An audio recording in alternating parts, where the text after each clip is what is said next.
system. It was not as good as the serpent woman in front of him. The arm's evolution template of the units could be studied over time, but the beauty's favor should not be betrayed.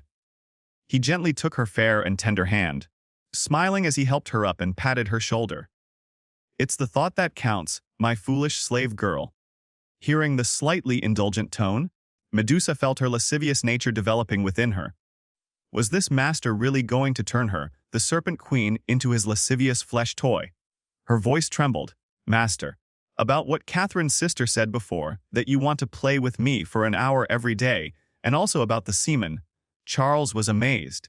Indeed, a dark serpent. If he hadn't discovered that this female serpent was actually a virgin during the recent biological transformation, who would have thought that the eager beauty serpent before him was once a proud queen?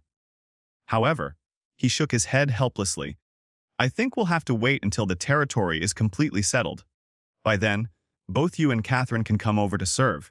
If it's just you, I'm afraid I might fuck you to death." Yes, even in his mortal state, he had almost killed Catherine with his carelessness. He needed to be cautious now. "All right, master, I'll live with Catherine's sister then. If you want us, just come to our room for service. Or you can inform us if there are other ways to play," Medusa said disappointedly, understanding that the Overlord's arrival meant a lot of work initially, and making love was enjoyable only when both parties could enjoy it. Charles felt a bit tongue-tied. Whether as a female slave before or after becoming one, this queen seemed to have an inexplicable composure. "I hope you can maintain this calmness when I make you roll your eyes from being pleasured." He waved his hand, indicating that she could go find another foolish female slave. After she left, Charles focused on the system rewards. Harm's evolution template, a plugin of the Zerg Hive, it is an important medium for low-level Zerg units to evolve into higher-level Zerg units. Overlords who control this template can adjust the evolution and breeding routes of each unit accordingly in order to spontaneously generate Zerg hero units. Charles felt that 2 minutes ago, he must have been captivated by Medusa's lascivious big breasts, otherwise how could he think she was more important?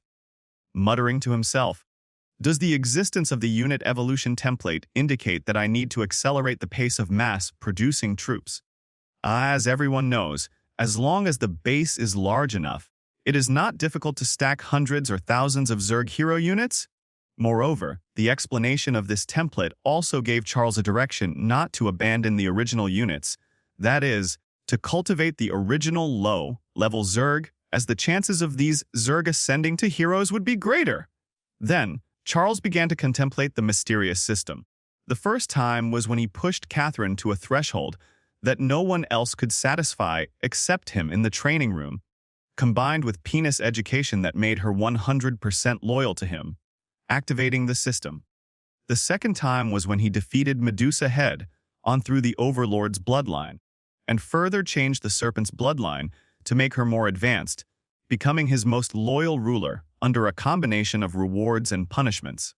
Both of these instances demonstrated 100% loyalty to him, and both earned Charles rewards from the system. He rubbed his forehead slightly, but there was still one doubt. That was Peter, the old butler who had raised him. He was the young master brought up by the old butler, and if anyone was the closest to him, it was the old butler. Could it be that the old butler was not completely loyal to him? No, Charles preferred to believe that the system only recognized those stunning beauties. To confirm this speculation, he slowly took out parchment and stared blankly at the chat interface with Eve. In any case, family alliances like theirs were quite troublesome. He had thought before that since they had all crossed over, there was no need to worry about this fiancé. But now that he had made contact with this girl in the other world, could she be a third option? Charles smiled wryly with a headache. This girl couldn't be brought in as a sex slave. Could that 100% loyalty extend to a wife? During these days, Catherine finally understood the properties of magic, and she was able to add the concept of magic to the Zerg's subsequent genes. Although some Zerg would still maintain their original appearance due to incomplete evolution caused by mixed bloodlines, this research significantly raised the overall strength of the Zerg by 1 to 2 levels. At least her current strength was at the upper second level, and the Master had also become the second strongman to ascend to the third level in the Zerg territory. As a research-oriented Zerg queen, Catherine could be said to have made outstanding contributions. But her only worry, like Medusa, was probably about the Master's large penis. After all, even on idle days, the two sisters only had time to kneel on the ground and eat the Master's penis. A tremor reverberated in the room as Medusa returned from the darkness once again. However, this time her face was full of concern, as if something unexpected had occurred. Catherine hugged her sister. "Hey, Medusa, you look like you have something on your mind." At the mention of it, Medusa smiled and nodded. "In recent days, while exploring with the Master outside, we discovered many strange red mists in the surroundings. I believe this should be the unsolved mystery of the Tranquil Forest. The Crimson Tide is coming." "It sounds pretty intense," Catherine asked. "Is it very dangerous?" Medusa shook her head with a hint of amusement. "Not necessarily dangerous, but even with my knowledge of the Serpent Empire, I cannot understand the reason behind this phenomenon. Come with me, my foolish slave sister. We'll go see the Master to discuss it later. Maybe there's a chance to get a taste of the Master's penis." At the mention of this, Catherine was no longer sleepy. She followed Medusa into the magnificent palace within the nest. On the benches in the hall, Charles sat with a solemn expression, looking at the topographic map. The Master seemed very serious. She asked with some confusion, "Master, I have just discussed with Medusa, and it seems that the Crimson Tide is like a gift for us. Why are you frowning?" As soon as Charles heard Catherine's voice, he gestured for the two sisters to come over. When they approached, he freely kneaded the lascivious breasts of the two women. He said with some annoyance, "There is too little information about the Crimson Tide, but judging by the frequency of each eruption, this anomaly may bring about some unknown changes. And as for the other overlords, as the spiritual leader of all overlords in this area, it is necessary to consider their situation to some extent. You also know they are part of the support for our Zerg development. In addition to the Zerg being a regular resource supply chain mined outside, those fellow overlords also accounted for nearly half of the resource share, making them the best channel to dispose of any unused resources in hand. It's better for human reincarnators to stay alive a bit longer." Fortunately, after a few days of development, most overlords now had first-tier subordinates and could easily survive in the overlord world. As Medusa's breasts were being kneaded, she moaned and said, "Master, I think you should just release this information. It's better. They are not worth your attention." "Huh?" While the existence of the Crimson Tide is unknown based on past experiences, it only tends to trigger the ferocity of those with impure blood. Compared to those humans, my sister Catherine and I need your attention and affection more. Why? Charles sighed helplessly and continued to squeeze the lascivious breasts of the two women harder, wondering why he always felt the urge to humiliate women when under pressure. Ironically, those two foolish female slaves who saw him as a deity really fell for it. In the end, he decided to issue a warning on the parchment. Notice 1 everyone, please be aware that a large amount of red mist has appeared in the Tranquil Forest in recent days. Based on my speculation, this is the local anomaly, the Crimson Tide. Taurus. Notice 1. Those who trust me can purchase the biological weapons I have left above, which may be of some assistance. After speaking, he posted some special Zerg units he had been studying for the past few days. Units can also be bought and sold, but they are quite expensive. Sure enough, as soon as he posted those first-tier average Zerg warriors, many people were dissatisfied with the prices. Chow ID 2356, no way you, a top-tier player, are selling me nearly 100 tons of wood for a first-tier average unit. How are we supposed to upgrade the heart of the Overlord? Keycan ID 4586C. Exactly. You don't understand. The bigger the ability, the bigger the responsibility. Why not just give this to us for free? Keycan ID 14F66. Everyone, let's stop talking. I think this player is just fear-mongering to profit from the war. Let's not buy anything from him anymore! The rhythm of these comments accelerated, and Charles roughly guessed their intentions, which were to curb his selling activities. After all, he alone had obtained those resources at a price that raw materials could be acquired for, which was not favorable for other overlords who wanted to reap the benefits. But so what? Charles's main principle was to be true to himself. whether people wanted to buy or not. If they died, it was their own fault.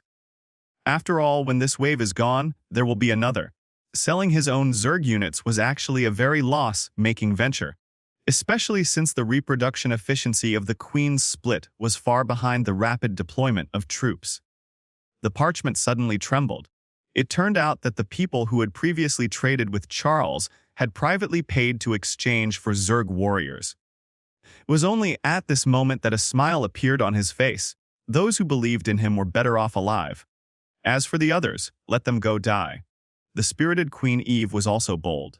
She directly exchanged a team of Zerglings for the life trees. If it weren't for his reminder about the Zerg's rebellious and bloodthirsty nature, Charles would have doubted whether she would use all her resources to acquire Zerg units. After dealing with these matters, a surge of essence shot out, and Catherine and Medusa, kneeling on the ground, eagerly caught the semen their master rewarded them with and swallowed it down. He rubbed the heads of the two foolish slave girls and said mysteriously, "All right, you two foolish slave girls, have you had enough to eat? It's time to get to work." Their Zerg territory wasn't concerned about the so-called Crimson Tide. What Charles was concerned about was the terrain. According to Eve and a few trading friends, the monsters or dark creatures attacking in the dark around them were mostly just first-tier low-class creatures. Here, he even had a third-tier average Medusa Queen, with second-tier creatures not uncommon. These factors combined to give Charles the illusion that he had rooted himself in the enemy's camp. No, perhaps it wasn't an illusion. The two women nodded at his words, wiped the white residue from their mouths, and prepared to go to various points to explore the darkness again. Now, after a few days of Zerg development, the numbers had increased. He had increased the number of workers to about 1,300 Zerglings and toxic banlings each, and an extra 200 jumping worms. These were the current combined units. Due to the existence of the arms evolution template, the strength of these unit types had basically reached between first-tier average and second-tier low-class through battles, with very few Zerg captains having the strength of second-tier average. The blade bugs were not included in the count. They were the exclusive guards of the Zerg overlords, queens, and heroes, all of them at around second-tier average. With this wave of forces, they were more than enough to explore deeper into the darkness. After tidying up, Charles, accompanied by Medusa, once again ventured into the darkness. The purpose of this exploration was to find a place where the red mist was denser, place the main forces there, in order to fix the battlefield in one place and reinforce the troops at any time. On the way, Medusa sniffed and said with a serious tone, "Master, the Crimson Tide is becoming stronger and stronger. If we hadn't cleared out most of the dark creatures before, we would probably be facing a huge wave of beasts. Under the Crimson Tide, many dark creatures would go berserk, crazed to find blood for sustenance, naturally increasing the survival rate of the overlords. However, Charles was not just any overlord, he was a Zerg overlord.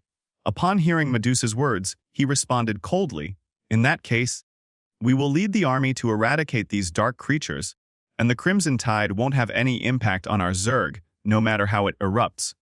He was no longer the newbie who had just entered the first tier, and he had the ability to wipe out everything within the Crimson Tide's range. Medusa, with a hint of admiration in her eyes, shook her head. "Master, what I mean is, let's not clean out these dark creatures for now. The rule of the world in Overlord is the conservation of energy. If we turn all this polluted blood into nutrients now, the Crimson Tide will surely bring out the great terror from the depths of darkness. Perhaps when I had not fallen into darkness, I wouldn't have cared about the so-called great terror.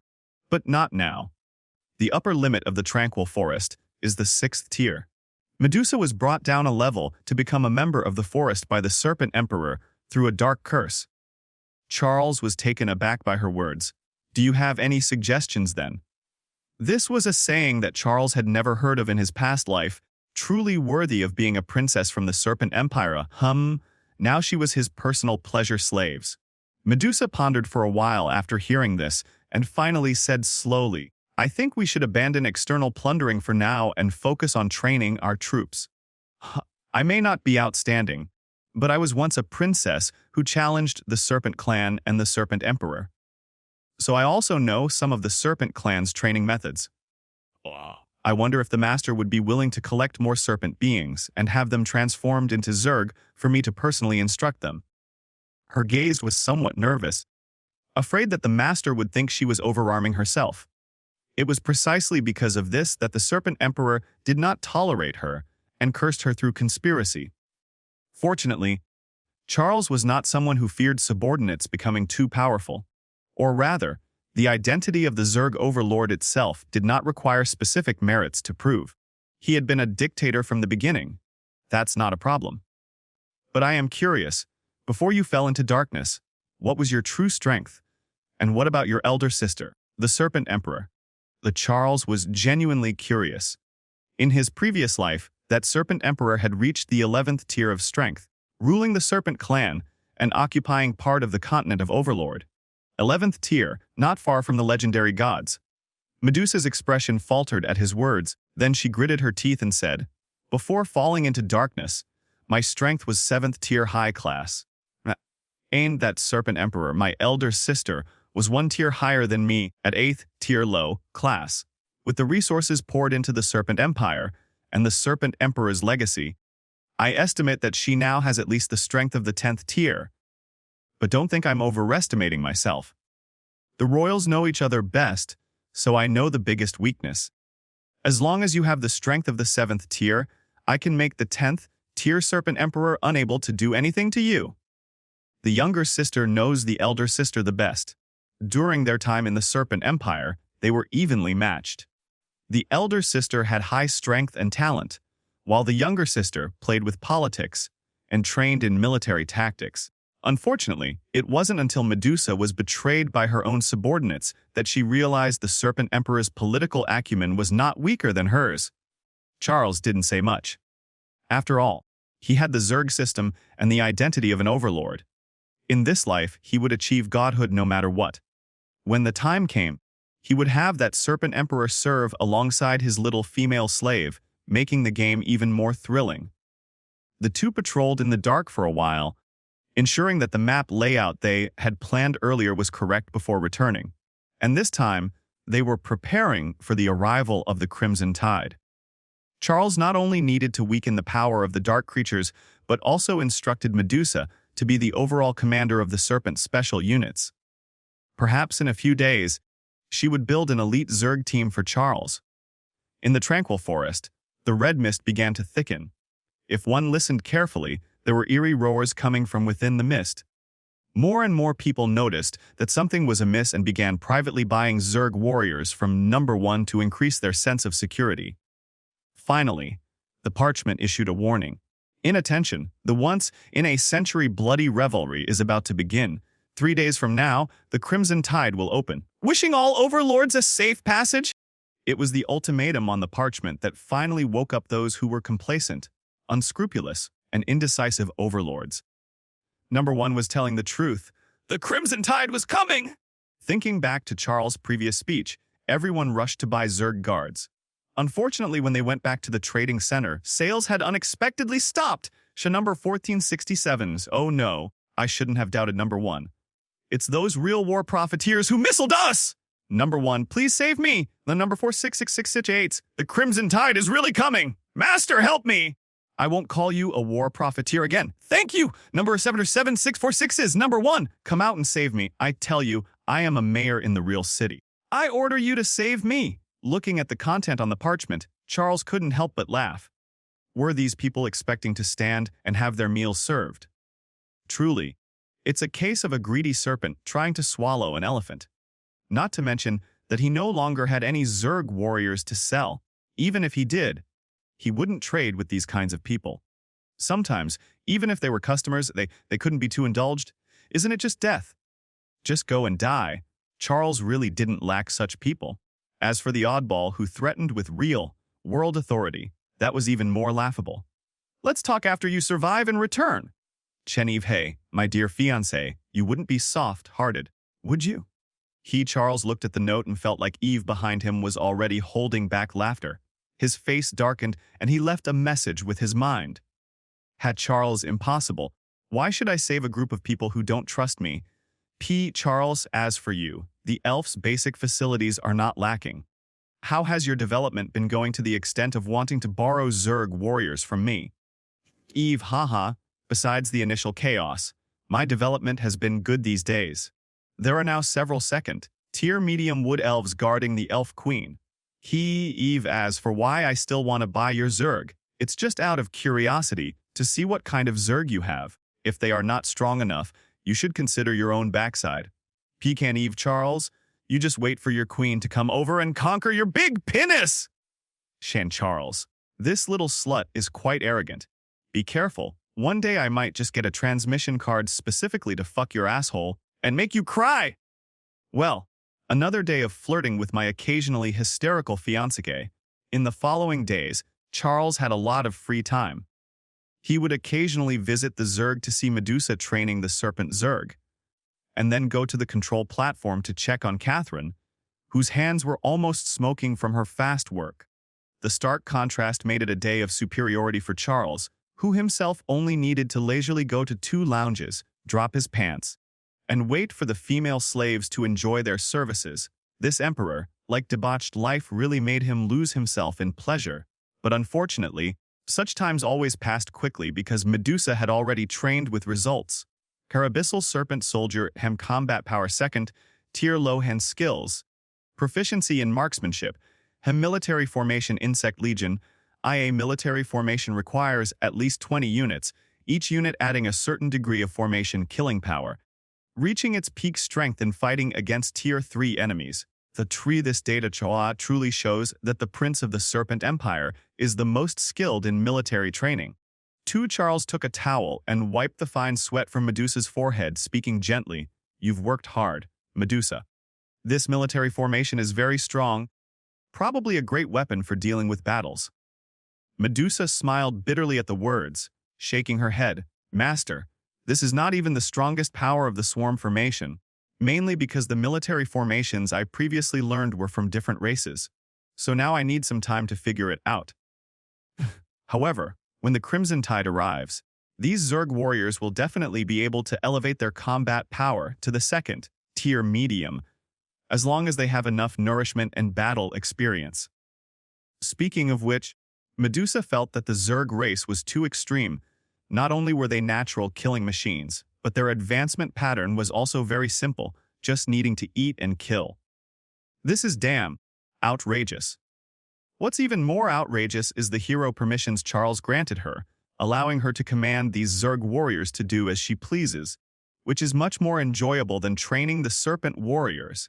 Without any regard for the lives of the Zerg warriors, within just a day, Medusa had already trained 2 of them to death. Such results were considered normal. Satisfied, Charles nodded approvingly, then followed Medusa to the military camp. Unlike what was showcased inside the camp, there were many Zerg soldiers lying on the ground, looking like they were on the brink of death. These were the soldiers who couldn't withstand Medusa's training, the ones falling behind. Charles pointed to those Zerg soldiers who were missing limbs and nodded lightly. "Are these the soldiers you mentioned who have no room for promotion?" Medusa nodded. "They may not have room for promotion here, but they can definitely excel in the usual Zerg scattered army. If these soldiers were placed in an ordinary Zerg army, each one could perform tenfold." Her voice exuded a strong sense of confidence. Although the Zerg lineage was extraordinary, they were like a wild growing tree, without any rules, which led to extremely slow or even non-existent intellectual development. Could this be the void in the sky? Anyway, Medusa was very confident in the soldiers she personally trained. Being Zerg, those who understood tactics were far superior to those who didn't. Charles watched as the young female slave, who was becoming increasingly proud, without interrupting. He needed her to have such determination in order to further accelerate the development of the Zerg. After inspecting the military camp, Charles promised Medusa that the worker bees would pay special attention to the Serpent clan in the future. Then he left with his hands behind his back. Seeing this, Medusa shifted from the state of a pet serpent to the imperious ruler she was before, and she coldly issued a final warning to the serpents still lying on the ground. "If there is another straggler, I will personally send you to the pit of 10,000 serpents to see how deep your inherent laziness truly runs." After saying that, she solidified her magic into a long whip and fiercely lashed out. Perhaps this is the fundamental reason why Medusa, later in her life, ended up alienated, driven out of the Serpent Empire by the Serpent Emperor, and fell into darkness, in a tranquil part of the forest within the territory of the kobold tribe. 4 or 5 kobolds, all below first tier, patrolled the area. The highest-ranked kobold sniffed fearfully, as if a terrible presence had arrived. They urgently pounded on the door of their overlord. But the overlord was exhausted from the night and was still sleeping, so they soon fell silent. In the silence, an eerie kind of silence. By late morning, the kobold slowly woke up, with some unknown drool still at the corners of his mouth, a gift from the beauty he longed for in his dreams. Carl always felt he was a chosen one, even after reincarnating as a kobold overlord, never changing his original intention, always believing this was a test from the heavens. "Cog, where's my food? Get it for me now!" Carl impatiently demanded from his bed.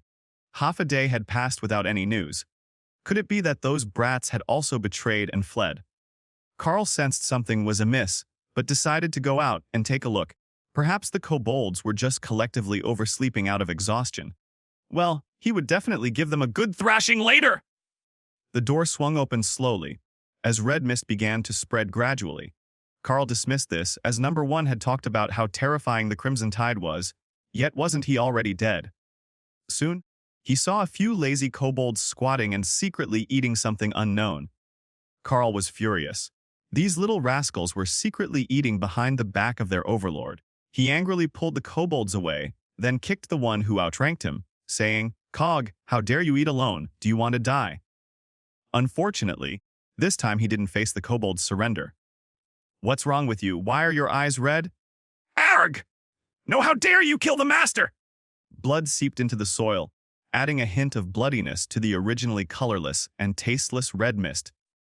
The eerie red mist not only aroused the ferocity of the dark creatures in the night, but had now spread throughout the day. What was most terrifying was that this mist could intensify the conflicts between the overlords and their followers, leading them to choose regicide! Just like the story of the kobolds was not an isolated case, countless overlords had met their end in the hands of their own followers, brutally killed and devoured. Of course, there are exceptions, such as Eve here. Beneath the colossal Life Mother tree, Eve, adorned in a pristine queen's robe, furrowed her brow as the sinister crimson mist of blood and evil naturally spread towards her. Due to the nature of elves and her relatively friendly relationship with her elven followers, there had not been any instances of elves turning against their queen. However, Your Majesty, I regret to inform you that Amy has been corrupted by the evil darkness and will soon transform into a fallen dark elf, posing a threat to your safety. Please give the order immediately to end her suffering. Our elven race cannot tolerate such fallen individuals. The dark elves couldn't help but anxiously stamp their feet at seeing Queen Eve's sympathy towards the corrupted elf. Beneath a sacred tree, a half-green, half-black wood elf looked pitifully at Eve, as if pleading not to be abandoned by their master. Eve's eyes also showed a hint of helplessness as she could only comfort. Amy, power knows no good or evil. Even if you truly become a dark elf, as long as you remain loyal to your queen, there is no issue. So I implore you, do not resist this power. Focus all your attention on protecting your mind. I will not abandon you. Harn race. Wood elf, dark elf, irreversible. Strength, 2nd tier, medium, 2nd tier, hike and introduction. The elf captain loyal to the elf queen has been tainted by a terrible darkness and will soon transform into a fallen dark elf. As long as she still breathes, she will not betray her queen, even if she falls into darkness. Amy was the first elf summoned by Eve, going from nothing to being bullied by monsters in the forest, until she received support from her fiancé, becoming an influential figure in the elven forest. Therefore, this decision is beyond the jurisdiction of the other wood elves. Eve gently touched Amy's head and spoke in a soothing tone. Even if Amy truly falls into darkness, I will always protect you.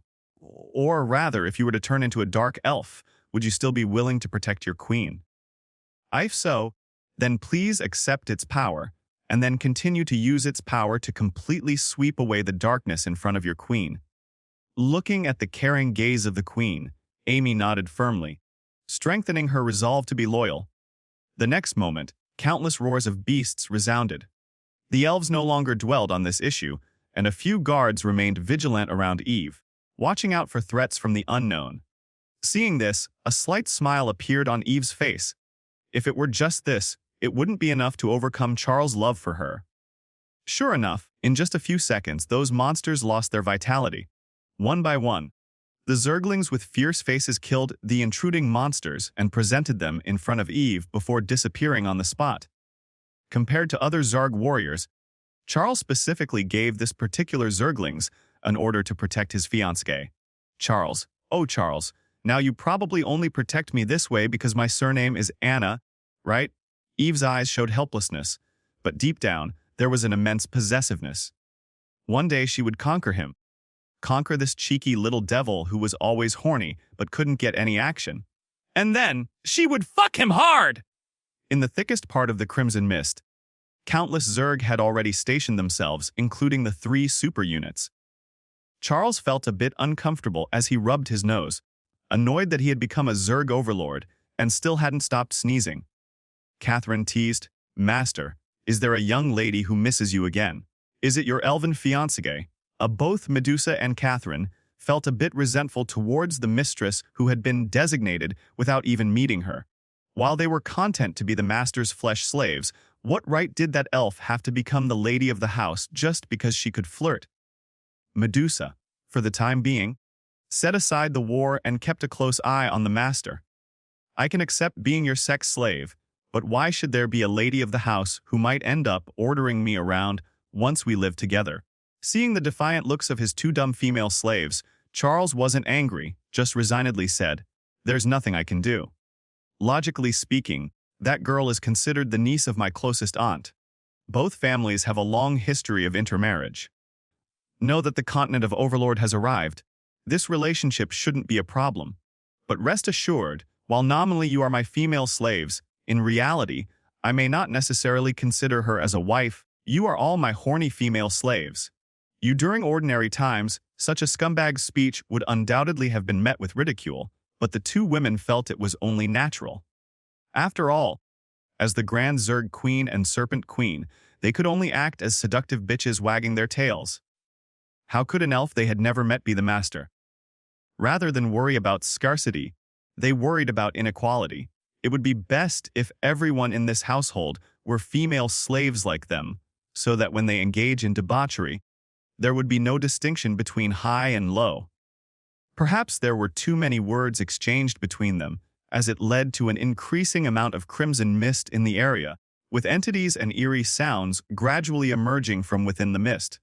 Medusa fixed her gaze on the scene and saw numerous distorted monster figures and eerie sounds appearing in the mist. This, then, was the crimson tide they had to confront. Charles patted his head with an expression that seemed to say, "Ha! I knew something was off about the geography here." Just as I thought, while in other places, the monsters enter the territory during the day to kill, or the followers turn against their masters, here is one of the exits of the crimson tide. Otherwise, there was no way to explain why the mist in this area was the thickest, or why terrifying creatures completely distorted by the mist emerged from within.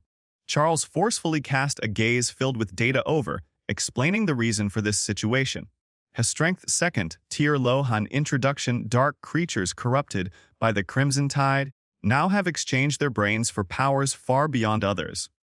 Looking at the headless wolf monster, Charles pondered that what the data I said was correct. This thing was indeed an exchange of brains literally. In addition, countless other races emerged from the mist. They had various abstract appearances, with the most eye-catching being those with missing limbs and heads. Tentacle monster. "Catherine, do you think this thing can be made into a weapon for the Zerg?" Charles looked at a monkey covered in tentacles, his tone somewhat excited. At Catherine's strange expression, she asked, "Are you planning to use this thing for battle?" Charles shook his head and, with an evil look, said to her, "Of course not, my female slave. I just want to turn this into a training tool and use it to train the 2 of you." Hiss, what a damn pervert! With a glance from her serpentine eyes, Medusa watched as the monkey covered in tentacles went crazy, devouring its own tentacles as if in a frenzy. until it finally rotted all over and died.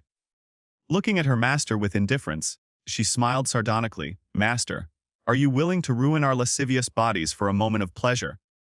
That thing is called dark tentacles. It's a parasite. If you really want to use tentacles to train us, I suggest you go look for an enchantress. They should have such magical training tools." As for this, it was simply asking for trouble, something Medusa would not agree to. If it was just about their bodies, then so be it. But dark tentacles needed a host to parasitize, and Medusa could not tolerate her master being contaminated by such impure blood. Just as all those distorted monsters emerged, a parchment appeared with a change. "The Crimson Tide has arrived. Brave overlords, please hold on until dawn. Daylight will dispel all darkness." The changes on the parchment signified that the war between the overlords and the dark creatures had entered a critical phase for the first time. It was also the first time that the overlords witnessed the cruelty and horror of the continent of Overlord. After all, in the days before, as long as one wasn't lazy and had a bit of courage, life was quite manageable. But the Crimson Tide was different. If an overlord did not have good relations with their minions or lacked the necessary strength, they were destined to be buried in this cataclysm targeting the overlords. Catherine, instruct the toxic banlings to form a poison curtain AoE. Let our Zerg warriors test the waters. Charles calmly analyzed as the eerie dark creatures approached closer.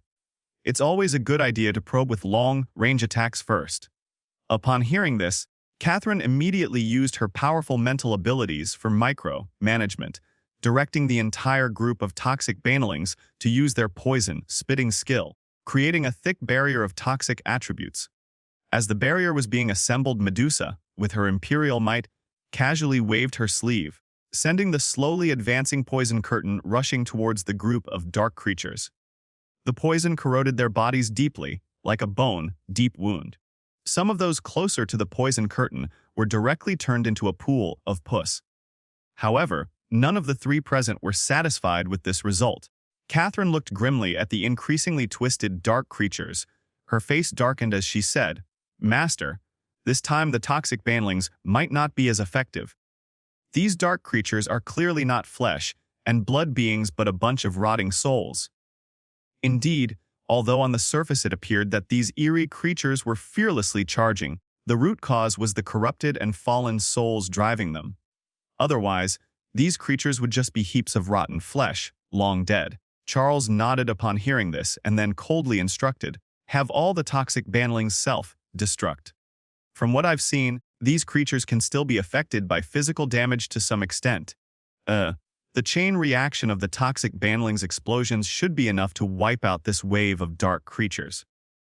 In reality, it was also a way to clear out these toxic banlings that had no future prospects. They were taking up too much of the food supply. Ever since acquiring the Arms Evolution template, Charles hadn't been too concerned about the consumption of these low-tier units. Those toxic banlings were merely trash that hadn't broken through the first tier, perfect for clearing out. Catherine did not refuse. In the eyes of both the Overlord and the Queen, Zerg units were merely expendables unless they had significant potential or were Zerg heroes. But even as expendables, the poison explosion of the enhanced toxic banlings was an incredibly formidable large-scale AoE attack. After all, a mid-tier level 1 toxic banling's self-destruction could severely injure or even kill a low-tier level 2 enemy. Now, with the added enhancement of toxic magic attributes, they were even more formidable. Thus, a dazzling display of green fireworks blossomed before the eyes of the three, quickly obliterating all the invading foes. Medusa, watching this scene with a hint of trepidation, couldn't help but praise, "Dear sister, I underestimated you before. It seems I was truly short-sighted." Not to mention the reactor that allows Zerg to use magic. Just the toxic banling alone is a perfect biological weapon. Not only do they provide large-scale AoE attacks from a distance, but they also deliver the strongest single-target explosive damage across tiers. If these little critters were to evolve to Tier 3, even she would have to admit defeat. Hearing this, Catherine giggled, rubbing against Medusa's big breasts, and said playfully, "I'm just an ordinary scientist. I'll have to rely on our queen to protect me in the future." Medusa affectionately patted Catherine's insect antenna, causing her to mutter happily. Seeing the harmony among his harem, Charles felt quite pleased. But then he remembered how these two slave girls had once knelt on the ground, using all sorts of methods to fight over his penis, and felt speechless. These two naughty slave girls! The toxic explosions from the toxic banelings thoroughly cleared a significant portion of the red mist from the crimson tide, but it wasn't over yet. Soon, another wave of fallen souls, driving decayed bodies, arrived in this world. They directed their wails of resentment towards the living, signaling the source of all this suffering. Charles glanced at them. Their strength was identical to the previous ones. It seemed these were the main force this time.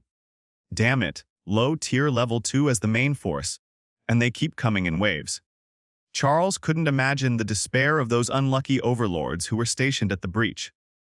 In a place where level 2 is considered top-notch combat power, and there's a mountain of level 2s, it's utterly terrifying!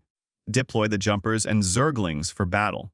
Toxic banlings and worms will support from the flanks and construct obstacles to disrupt the enemy's marching rhythm. Charles methodically instructed, while Catherine observed and managed everything through the information network.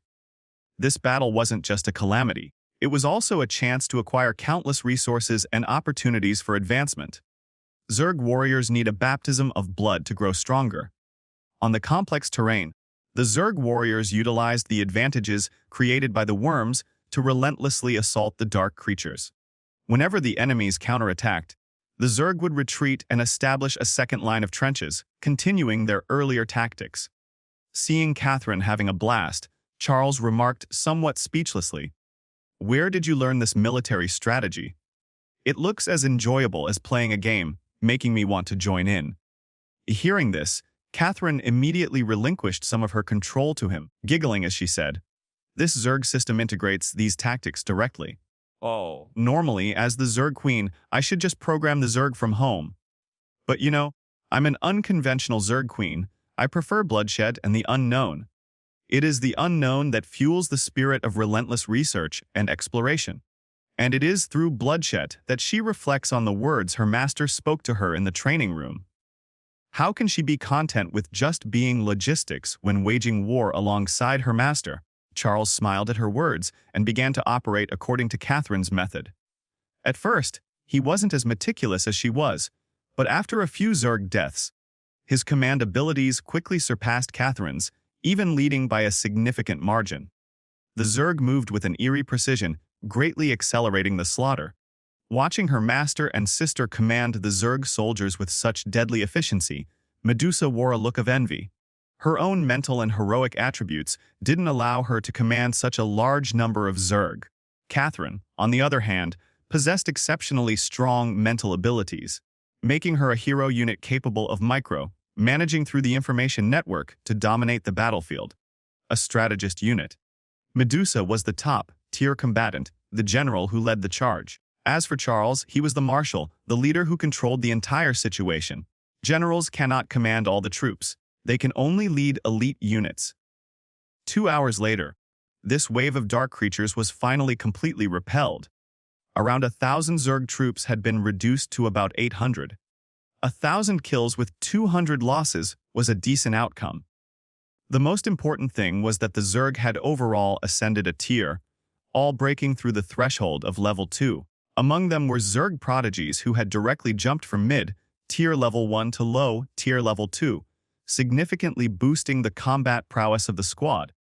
Charles was very satisfied with this development.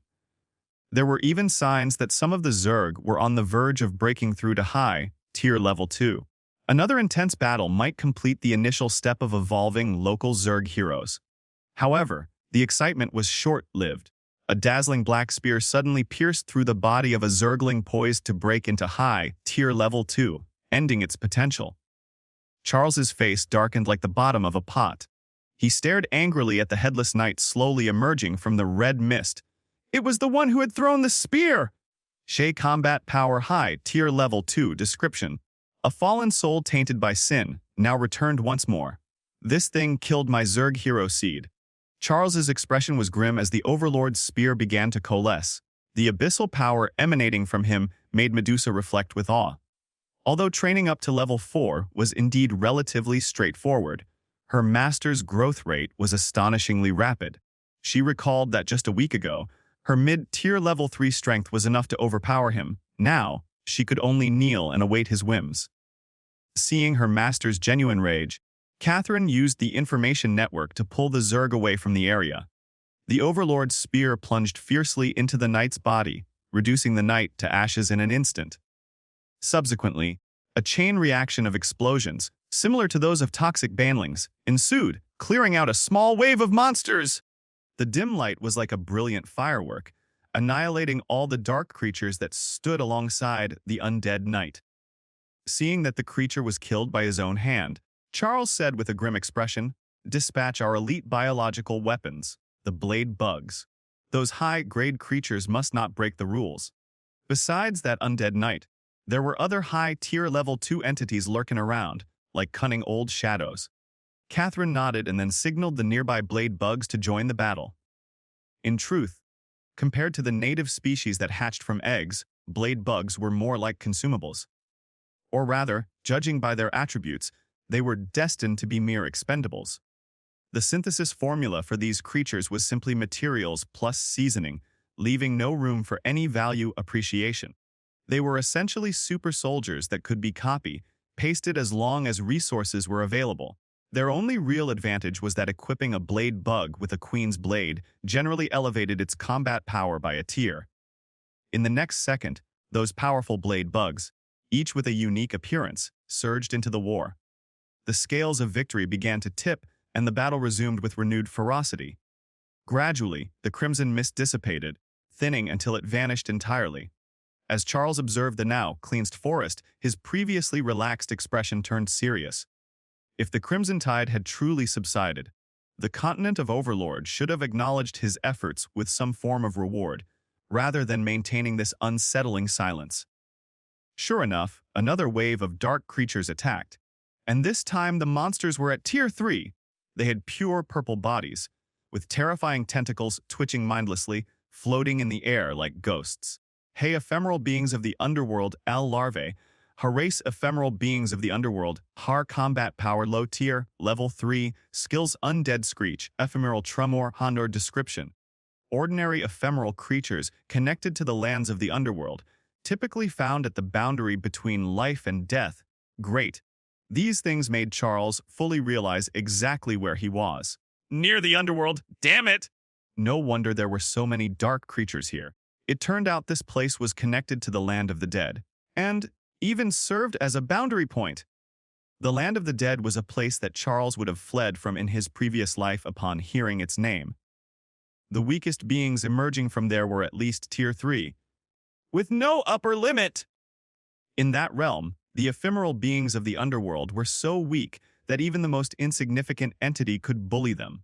He let out a slow sigh and used the information network to command the remaining 300 elite Zerg to retreat gradually. The current battle had surpassed what mere soldiers could handle. Tier 3 creatures could wipe them out with a mere breath? Those Zerg were invaluable treasures, each with the potential to evolve into Zerg heroes. Their lives couldn't be squandered so carelessly. Moreover, it was just 50 or so ephemeral beings of the underworld. The 3 of them could handle that on their own. At that moment, Medusa stepped forward and volunteered, "Master, it is time for your servant to prove her worth. You should know, I have trained an entire serpent legion equipped with military formations. These ephemeral beings of the underworld are surely no match for us." As she mentioned the ephemeral beings of the underworld, a hint of apprehension flickered in Medusa's eyes. Even the Serpent Empire could not hope to contend with such formidable entities. Fortunately, the realm of the dead spanned the entirety of the continent of Overlord, and these ephemeral beings were merely ones that had slipped through tiny fissures. They were not worth worrying about! However, Medusa couldn't fathom why creatures from the underworld would appear alongside the Crimson Tide. Was there a connection between the two phenomena? Or was it merely a coincidence? Charles seemed to realize something and then nodded. "You're right, we still have our military formations." He had experienced firsthand just how formidable these formations were a few days ago. Medusa then rallied her serpent regiment, charging like a pack of hungry wolves. Her Abyssal Serpent Soldier, combat-powered mid-tier, level 2 hump skills, 1,000 insects devouring heart formation, fully staffed with 50 members, capable of contending with mid-tier level 3 armies when a totem is present, mastery in spear techniques. With such impressive stats, they could directly leapfrog a major tier in combat. This was something beyond the imagination of Charles, who had once been a tier 6 minor overlord. And now Medusa, the regiment leader, willingly submitted to him. Medusa briefly hovered in the air, her stunning figure exuding an air of domineering determination. She let out a cold snort. An overwhelming aura spread out, causing the ephemeral beings of the underworld to falter momentarily, instilling them with fear. This was Medusa's Eye of Lust. This versatile skill could amplify imperial might and killing intent to intimidate lesser beings, or, in more intimate settings, accelerate arousal for herself and Catherine, making them quickly wet and ready for their master's pleasure. After momentarily repelling the ephemeral beings of the underworld, Medusa smirked coldly and then infused her Serpent Emperor's shadow into the military formation. The formation's totem began to glow. The Zerg serpents underwent a transformation, charging fearlessly at the ephemeral beings of the underworld. Their climbing aura rapidly advanced to the level of low tier, level 3. After a brief warm-up, they reached mid-tier, level 3. With this newfound strength, the serpent soldiers fought like deities, swiftly clearing out the ephemeral beings of the underworld, showcasing the formidable power of the military formation. Medusa watched, satisfied, and then leaped to Charles's side, saying, "Master, I've wrapped up this battle for you. The Crimson Tide should be over by now, right?" Charles shook his head slightly, his tone somber. "Foolish slave, take another look. The real boss is about to arrive." Based on the usual pattern of the Crimson Tide, there had to be a true mastermind behind all this. And he was right. The final boss appeared before the ephemeral beings of the underworld were fully eradicated. A larger version of the ephemeral beings of the underworld. The ephemeral beings of the underworld Dell's complete form, higher race ephemeral beings of the underworld, higher combat power high, tier, level 3, C skills, underworld invasion, ephemeral tremor. Gate of Hell, our description fully matured, but still the weakest combat unit in the underworld. Seeing the high tier, level 3 ephemeral beings of the underworld, Medusa was about to step forward to clear it, but Charles stopped her. "This time, let your master handle it. After all, I am the master, am I not?" Medusa paused, then solemnly replied, "You will always be my master in this life. I will only ever be your sex slave.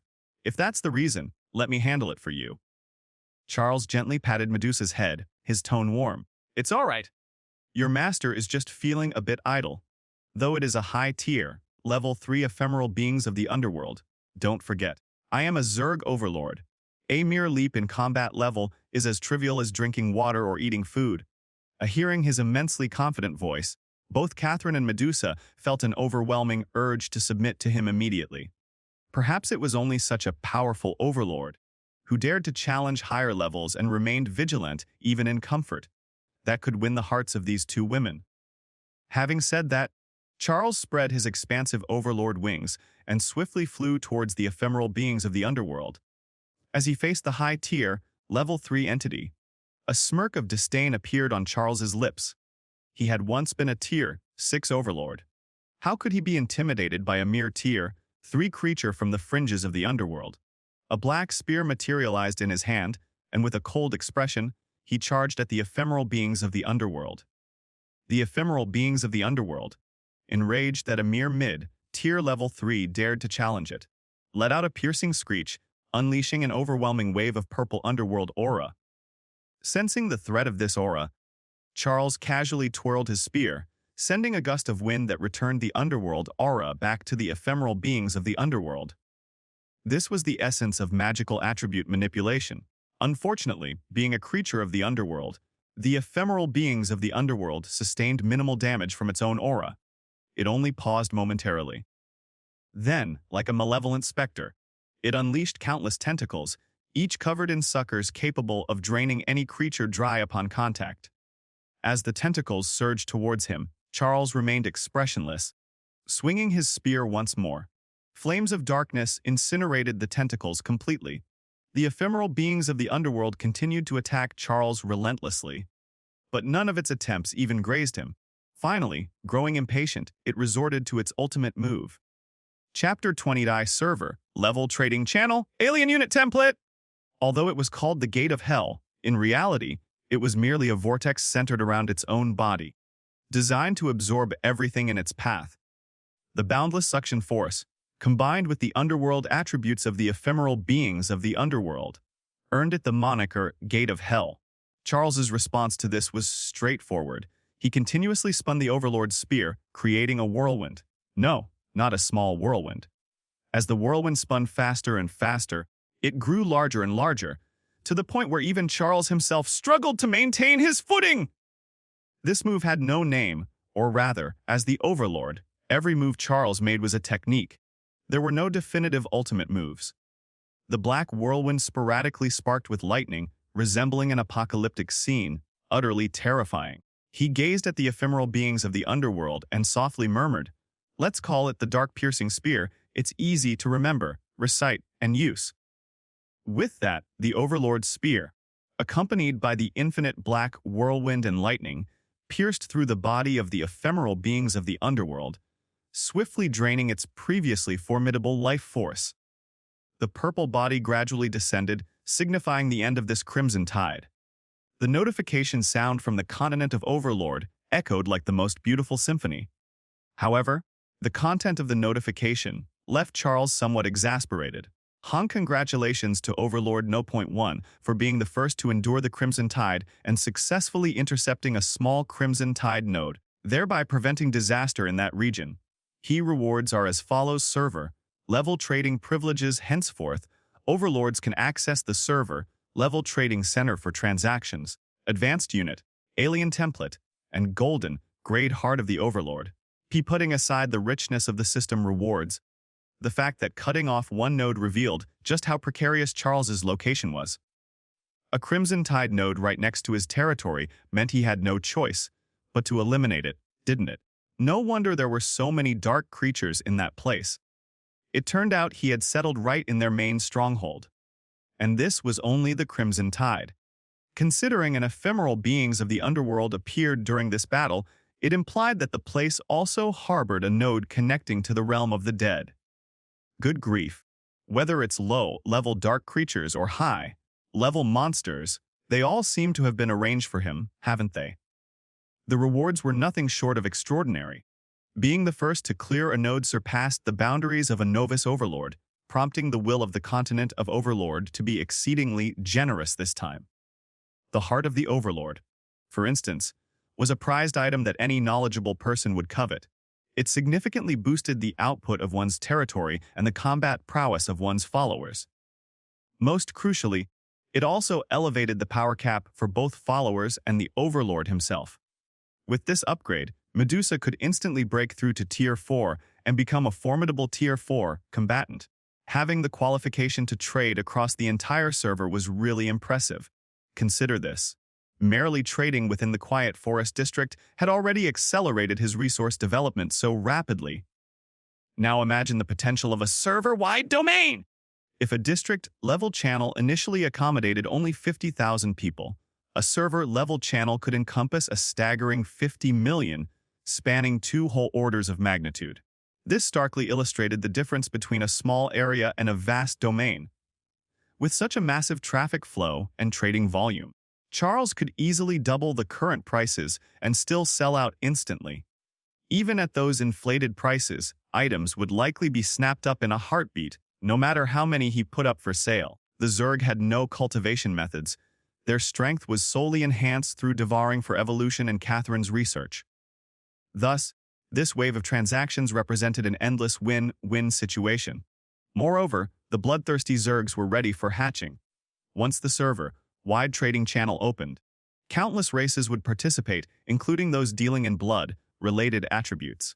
As for the advanced unit, the alien, it was a ruthless creature, perfectly embodying the essence of devouring evolution: claws, tails, teeth, each a lethal instrument capable of effortlessly claiming lives. One, Master, you're amazing. From a distance, the battle involving the Serpent Legion had already concluded, and Medusa swiftly approached, enveloping him in a grand embrace. Shortly after, Catherine joined the scene, allowing Charles to once again savor the delightful sensation of being flanked by beauties. This time, the Crimson Tide was thoroughly dealt with, and with only an hour left until dawn, the break of day was imminent. The group, accompanied by the formidable Zerg army, swiftly returned to the Zerg hive. Surrounding the hive were countless remnants of dark creatures. These monster remnants were the very creatures that, under the influence of the Crimson Tide, would have attacked the territory tonight. Thus, Charles had prudently left behind a Queen clone and several Zerg units at home. The Queen clone's strength was positioned between high Tier 2 and low Tier 3, making it nearly invincible at this stage. In fact, the Queen clone didn't even have to lift a finger. The Zerg units had taken care of everything. Once back at the territory, Catherine and Medusa went about their respective tasks as there were plenty of post-battle matters to attend to. After that, both women exchanged a knowing smile.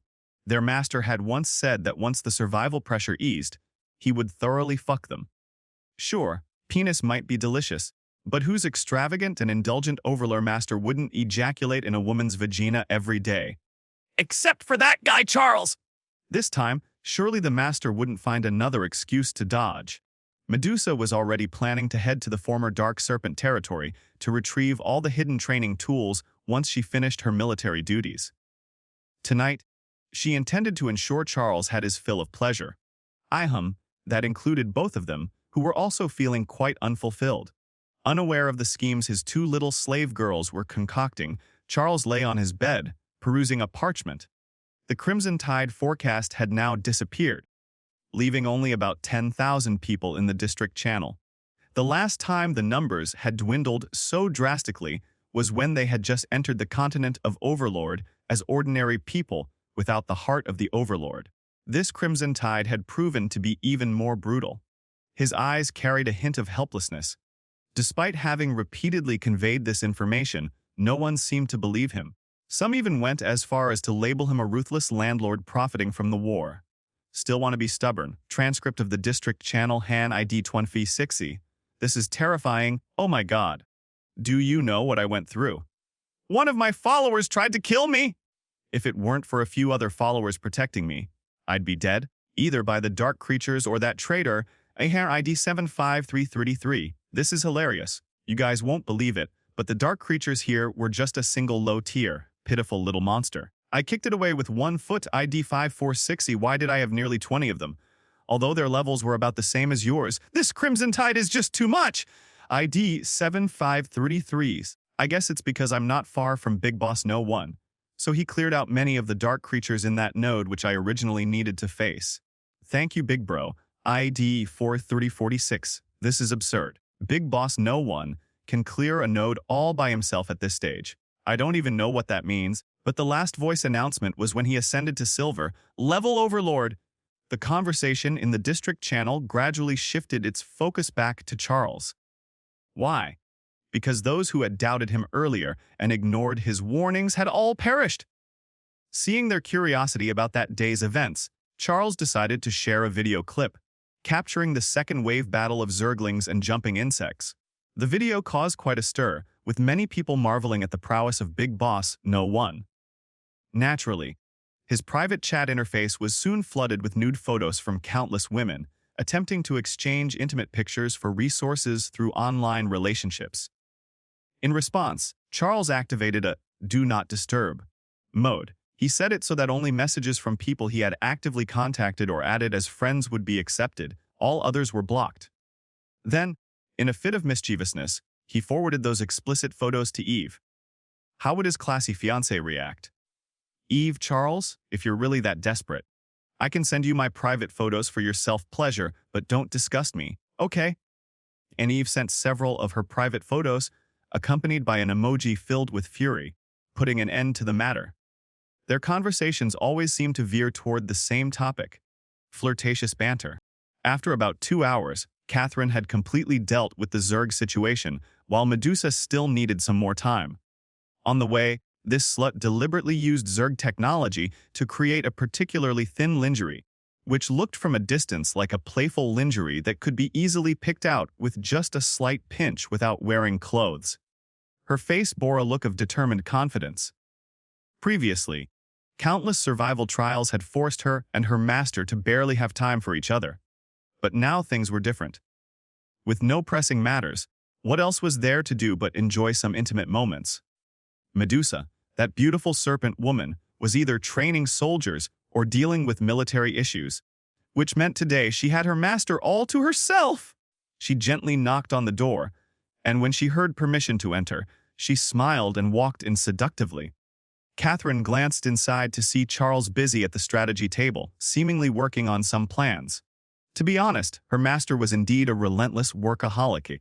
"Catherine, come and take a look at the Zerg fortifications I've set up here," Charles said. Noticing her return, he pulled her close, pointing at the small flags on the table, and asked in a gentle tone. Catherine was momentarily taken aback by his words, but she set aside her desires for the moment and looked over. On the simplified map, Charles had drawn symbols at multiple checkpoints.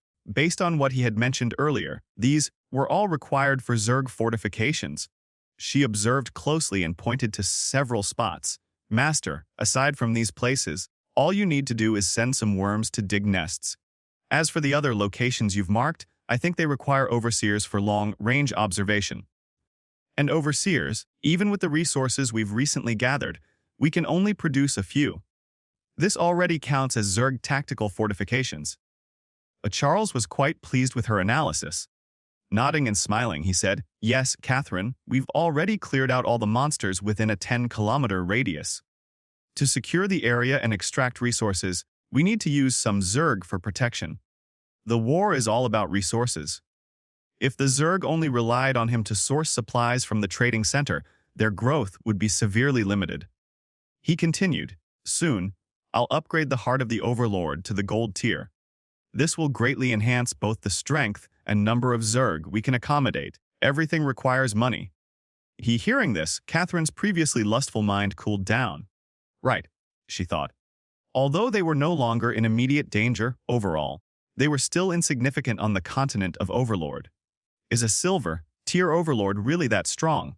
The empire of serpent people led by Medusa's sister, Serpent Emperor, was a solid heroic tier Overlord force, boasting strength up to tier 10. Is tier 3 combat power really strong? In the land of the dead, it was merely enough to be considered a starting point. Such power was only enough to show off in the newbie village. With her thoughts now clear, Catherine felt a bit disappointed. She lowered her antenna, looking dejected. "So, Master, do you want Medusa and me to serve you tonight? I don't mind, but Medusa hasn't been deflowered yet. Every day, she practices deep throat techniques with a cucumber or other methods to hone her skills to please you.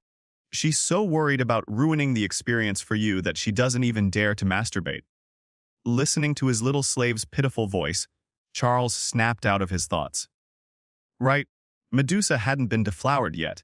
They'd been so busy lately, he'd only had time to use their mouths for some casual fun. He had been satisfied, but these two women probably lacked a sense of security. He smiled wryly. Who would have thought that besides having a whole bunch of Zerg to take care of, he'd also have two sex slaves constantly craving his attention? "Master, my little pussy is so itchy. Please fuck me hard right here. Whether you use your mighty penis to fuck my pussy or my ass, I crave your domination," Catherine said, squeezing her own breasts and kneeling on the ground with an innocent look, already reaching to pull down Charles's pants. Charles shook his head in exasperation, his expression turning stern. He slapped her voluptuous breast sharply. "Stupid slave, have you forgotten who your master is? Acting so lewd here. You're nothing but a bitch in heat."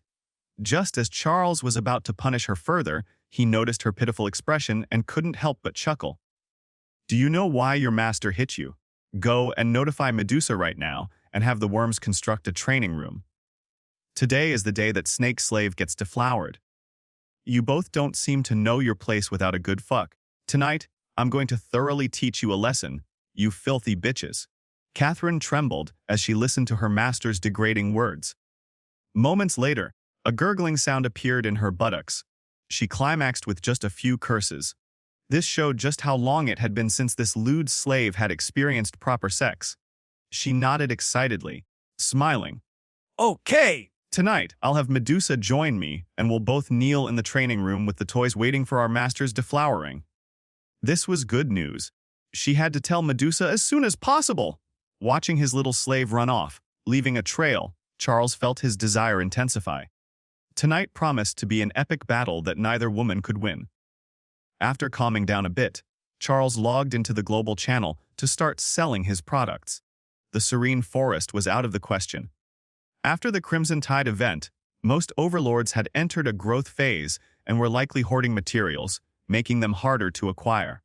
According to his estimates, fast, progressing overlords, like Eve, who naturally had resources like the Elven Tree of Life to sell, could reach Silver Tier Overlord in just 2 weeks. As for the slower ones, there was no upper limit. So, wisely, he chose the global channel, which was still ripe with untapped business opportunities. By starting with the global channel, he could access not just the overlords from the Blue Star, but also the native overlords of the continent of Overlord. For instance, the Serpent Emperor of the Serpent Empire could now appear on the trading channel.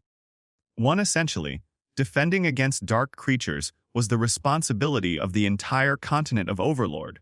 As reincarnators, humans had the unique early game advantage of recruiting minions en masse and utilizing the Eye of Data. However, in the late game, all minions would need to be fought for on the continent of Overlord or acquired through costly and often unprofitable resource expenditures. Charles had experienced all of this in his previous life.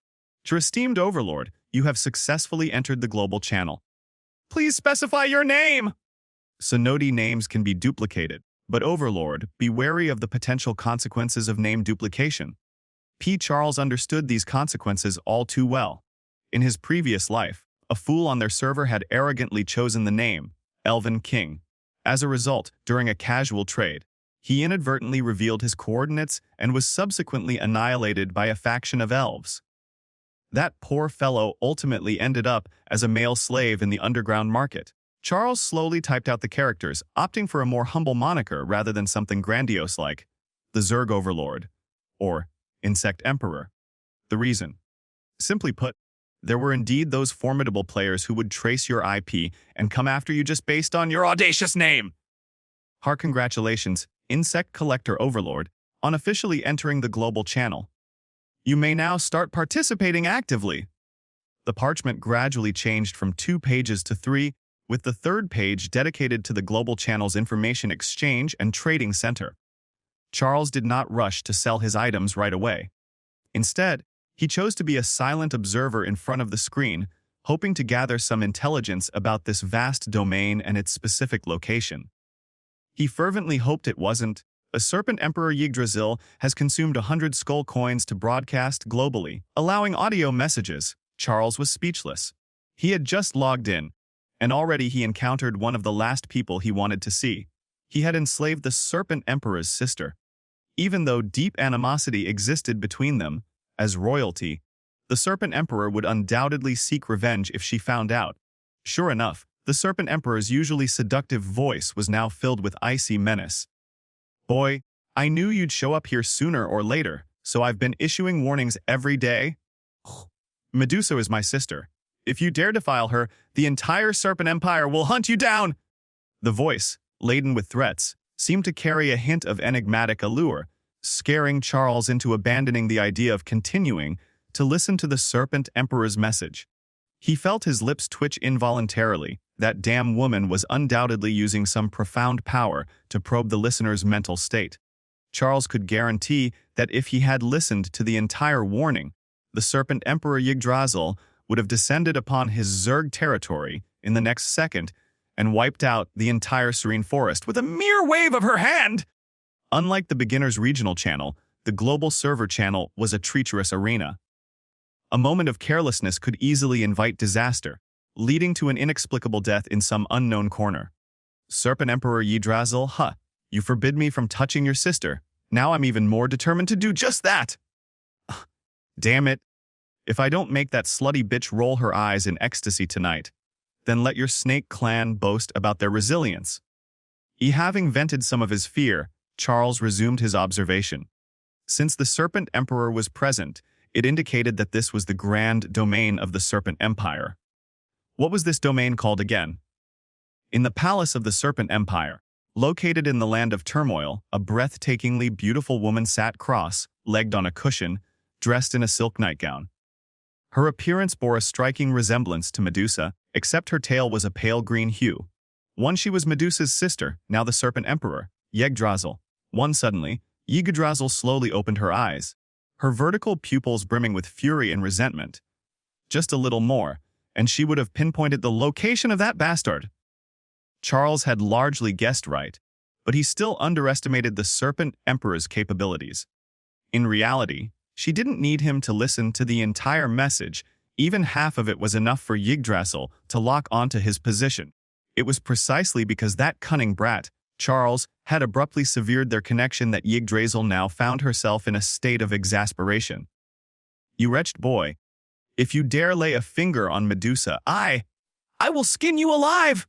she muttered through gritted teeth, as if some catastrophic event would be triggered the moment Medusa lost her purity. That perfect face seemed to be lost in some sort of reverie, and Yggdrasil unconsciously extended her delicate tongue, just like she was swallowing a man's large penis. Her eyes filled with a dreamy yet lascivious expression. Damn bastard! Yggdrasil's body trembled violently, shattering all the glass in the palace in an instant. The terrifying aura spread throughout the entire Serpent Empire. The serpent people of the empire couldn't help but kneel and kowtow, seemingly praying for their empress's wrath to subside. The empress's temper had been getting worse and worse. She seemed to get angry almost every day now. It all started about a week ago. In the royal bedchamber, Yggdrasil's flawless, delicate body trembled with rage, faintly revealing the smooth, pale skin beneath her nightgown. Upon her tender, ample buttocks, a purple serpent mark appeared intermittently, flickering in and out of sight. In the end, Yggdrasil never comprehended why her sister had managed to lift the dark curse she had personally cast, nor did she understand how the poison of fate, which she believed to have been dealt with, had returned to afflict her in a different guise. It clung to her like a parasite, fueling her growing resentment towards Medusa and the overlord who had subdued her. In the serene forest, inside the Zerg hive, Charles, along with the two women, had returned to the center of the hive. Looking at the ever-improving hive, he smiled and said, "Catherine, Medusa, today is the day our territory advances to the gold level." The two women nodded vigorously, their eyes occasionally darting to their master's large penis, nodding fervently. They were beyond excited. Seeing this, Charles nodded in satisfaction. This was exactly how it should be. Hope for the future was the key to going further. Without further ado, he retrieved a large amount of information from the global server channel out of the system space and began the territory upgrade. Upgrading the lower-tier heart of the Overlord still required a fixed higher-tier heart of the Overlord. This time, the conditions included 5,000 tons of wood, 10,000 tons of iron ore, and 2 sources of magic. These items were not rare on the global server channel. Merely selling a few skill books could suffice to gather them, thanks to the game-changing global server channel. The difficulty of collecting resources this time was even less than before. After about half an hour, the upgrade to the gold-level Zerg hive was complete, and this time, the upgrade brought some new features. Her range covers an area within a 10-kilometer radius, A attributes. Resource abundance within 100 kilometers increased by 60%. Combat effectiveness of all Zerg units within the territory doubled. Han-exclusive skills Zerg production line. Hive establishment. Previously, Charles had been troubled by the instability caused by the proximity of the land of the dead, but this epic upgrade introduced the function to establish sub-hives. In other words, when the land of the dead launches a full-scale invasion of the serene forest, he can establish a sub-hive in an external region and transfer the main hive's data and authority there, effectively relocating his territory. Territory relocation is a headache even for many diamond-level overlords, not to mention hero-level ones. And this time, as expected, the system announcement arrived. A congratulations to Overlord No. 1 for officially becoming a gold-level overlord. From now on, the Overlord can independently decide whether to stay in or leave the world outside Serene Forest. marking the first step towards becoming a powerful entity. Hey rewards, Zerg Mark, from now on, the Zerg race will gain lawful residency on the continent of Overlord. Zerg Incubation Armory. The first announcement was published on the regional channel, while the latter was privately sent to Charles. The explanation for the Zerg mark was quite clear. From now on, the Zerg race had been legitimized on the continent of Overlord. Otherwise, with their terrifying and ghastly appearance, many meddlesome do-gooders would seek to eradicate them. However, once they received the continent of Overlord's mark, it signified that they were part of the in-group. Should any internal conflict arise, the will of the continent of Overlord would intervene to mediate. As for the armory that followed, Charles skimmed through the details, a smile of delight appearing on his face. This armory was essentially a facility that could fully automate the programming of unit types. By having the Zerg Queen, who serves as the chief programmer, set fixed routines within it, the armory would then autonomously program Zerg eggs by absorbing nutrients from the fungal mat. In a certain sense, this could be seen as the will of the continent of Overlord acknowledging Catherine's talents. After all, she alone had created 2 high-level Zerg prototypes and was a renowned scholar in the application of magical attributes to Zerg. How could she be expected to perform such tedious and unrewarding tasks? She should focus more on her research! Ideally, she would advance Zerg studies to such an extent that they could withstand any encroaching darkness. Charles conveyed the gist of this to Catherine, who was equally ecstatic. Previously, whenever she accompanied her master into battle, she had to leave a clone of the Queen at home, which invariably halved her combat effectiveness. The creation of this armory completely unlocked a new task module for her as the Zerg Queen. Instead of having to program Zerg eggs while also conducting genetic research, she could now primarily focus on genetic research while the production line took care of Zerg incubation. This effectively liberated the primary research force of the Zerg, enabling her to fight alongside Medusa on equal footing. One excelling in intellect, the other in combat. It was perfect. Of course, today's surprises extended far beyond this. After Charles finished explaining, he placed the Zerg armory adjacent to the hive. Before Catherine could eagerly volunteer to record the genetic sequences, Charles smirked wickedly, saying, "I heard that you 2 little slave girls have some issues with your master. Catherine, is the training room ready? Your master intends to have a little fun with you 2 naughty slaves tonight. Otherwise, wouldn't these 2 lascivious slave girls just die of frustration?" The 2 women shivered upon hearing this. Catherine stammered, "Master, the training room is all set up. Not only does it have the training tools you like, but Medusa also brought some specialized high-combat training equipment from the old Serpent Folk site. We hope you'll be gentle with us tonight." In the eerie training room, the iron racks were filled with tools, restraint frames, red ropes, chastity belts, and on the large bed in the room knelt 2 stunning female bodies adorned with nipple clamps, blindfolds, and ball gags, bound tightly with red ropes. Charles smacked Catherine's slutty buttocks, pointing at the triangular wooden horse covered in instruments of punishment, and reprimanded. "You filthy bitch. Go masturbate on that. You're not allowed to come down until you squirt." Catherine was momentarily taken aback by his words, but quickly realized that he intended to deflower Medusa first. With a clear understanding of her place, she obediently crawled towards the spot her master had indicated. Whenever she veered off course, Charles would forcefully yank the newly fastened leash, guiding his lascivious slave to the correct position. Only when she finally seated herself on the horse, its rugged surface ceaselessly stimulating her delicate slit, did he relent. Catherine screamed in ecstasy, "Ah!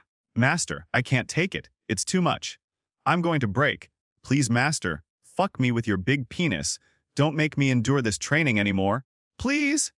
Unfortunately, the already excited Charles didn't care about that. He swung a whip that wouldn't leave scars and struck Catherine's shameless breast, speaking with an evil tone. "You slutty slave, didn't you think your master was irresponsible? From now on, I want you to climax 10 times for me! Sit properly. Master is going to fetch you something nice!" With that, he thrust a vibrating rod into Catherine's mouth and applied some substance to her anus and vagina, the ultimate sexual climax causing her body to convulse repeatedly. Ignoring Catherine's continued weeping and wailing, Charles then turned his attention to the bed. Medusa trembled as she heard her master's approach. After tonight, she would officially become his sex slave. Who cared about being the princess of the Serpent Empire or the queen of the Dark Serpent? Nonsense. Her only identity now was as a bitch to be led and fucked by her master. For some reason, Medusa felt a surge of vengeful pleasure. She shouted, "Master, please deflower your slave's slutty pussy and give me your precious cum." She must have learned that from Catherine. No doubt, his penis was getting harder by the second. Charles didn't move roughly right away. Instead, he gently unfastened her training tools and softly said, "Slutty bitch, put your legs over my shoulders. Your master is going to insert his big penis into your little pussy." Susanoti, the serpent people aren't without human legs. They just prefer to use their tails for crawling due to habit. The two Medusa, gazing longingly at the colossal member she had yearned for, spread her alabaster legs and draped them over her master's shoulders, her wild eyes brimming with a silent plea for her master to tame this seductive serpent.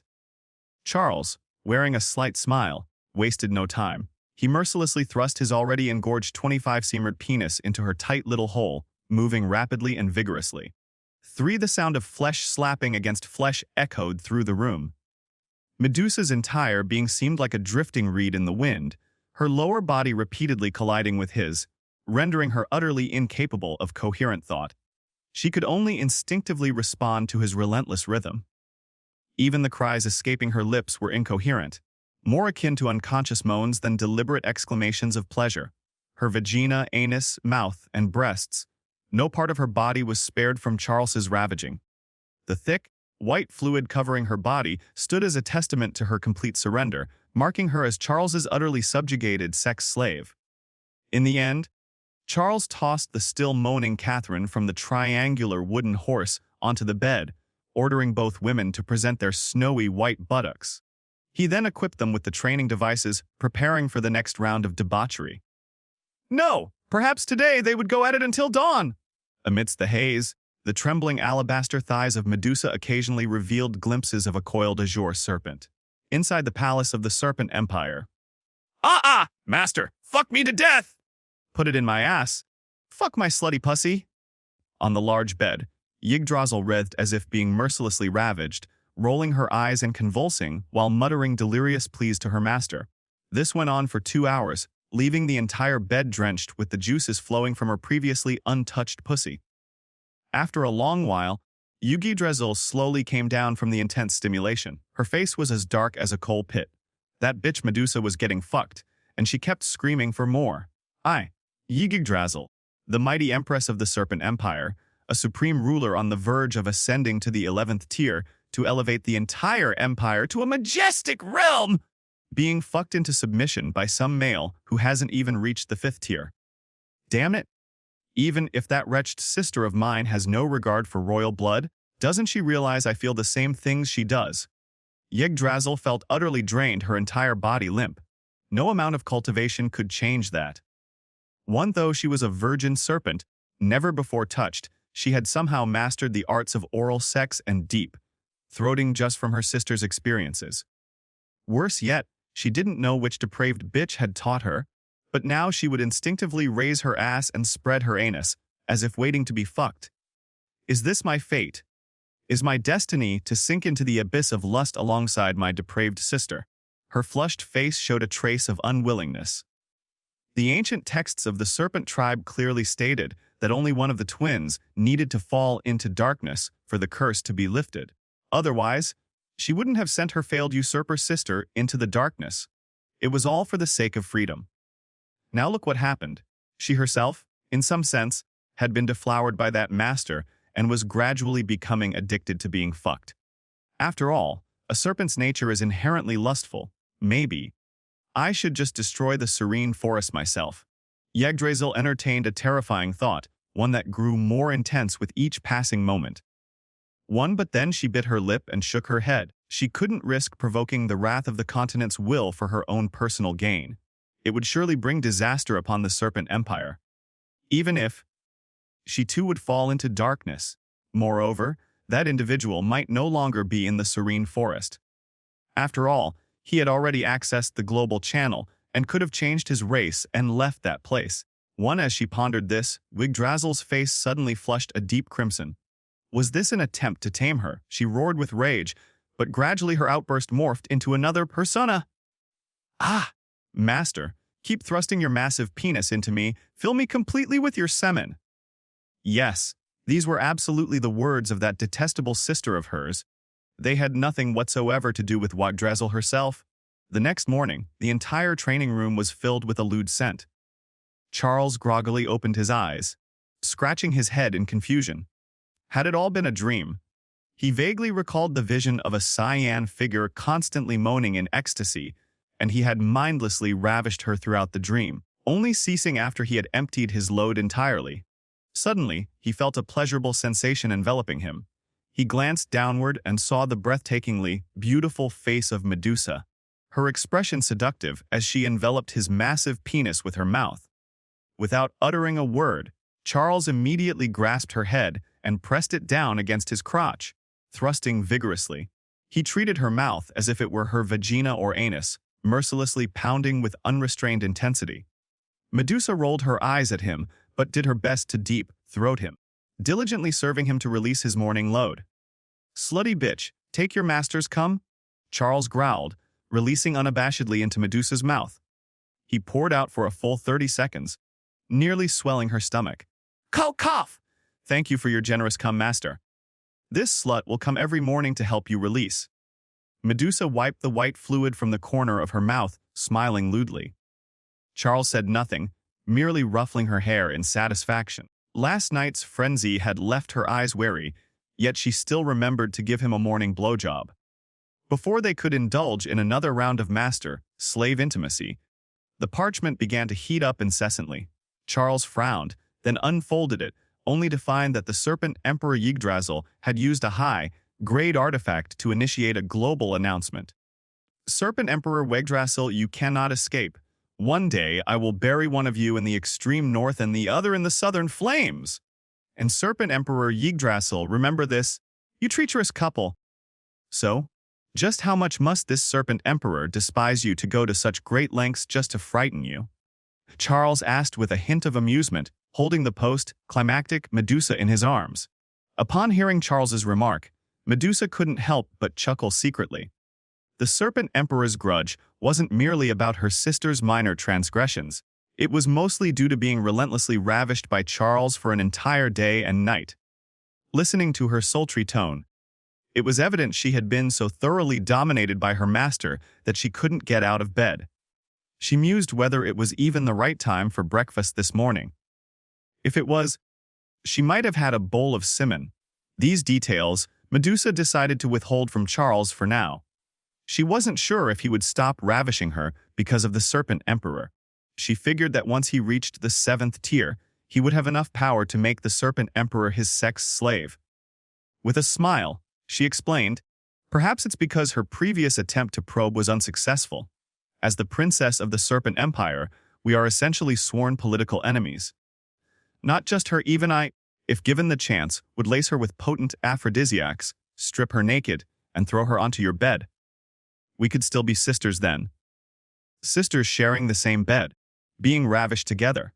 Thinking of the Serpent Emperor's noble yet irresistibly seductive voice, Charles imagined it would be quite an experience to hear her moan in bed. And what about Catherine? She hasn't come to serve her master this morning, he asked, giving Medusa's ample white buttocks a playful slap. Medusa paused for a moment before replying earnestly, Catherine is probably handling matters in the armory right now. Plus, it was she who cleaned up the training room while we were sleeping this morning. She even mentioned wanting to be ravished in the training room every day, so she redecorated it to be more cozy and made the bed large enough for a 5-person orgy. Charles had nothing more to say. Finally, he instructed Medusa to continue her drills, while he himself turned to the trading channel to search for items with blood attributes.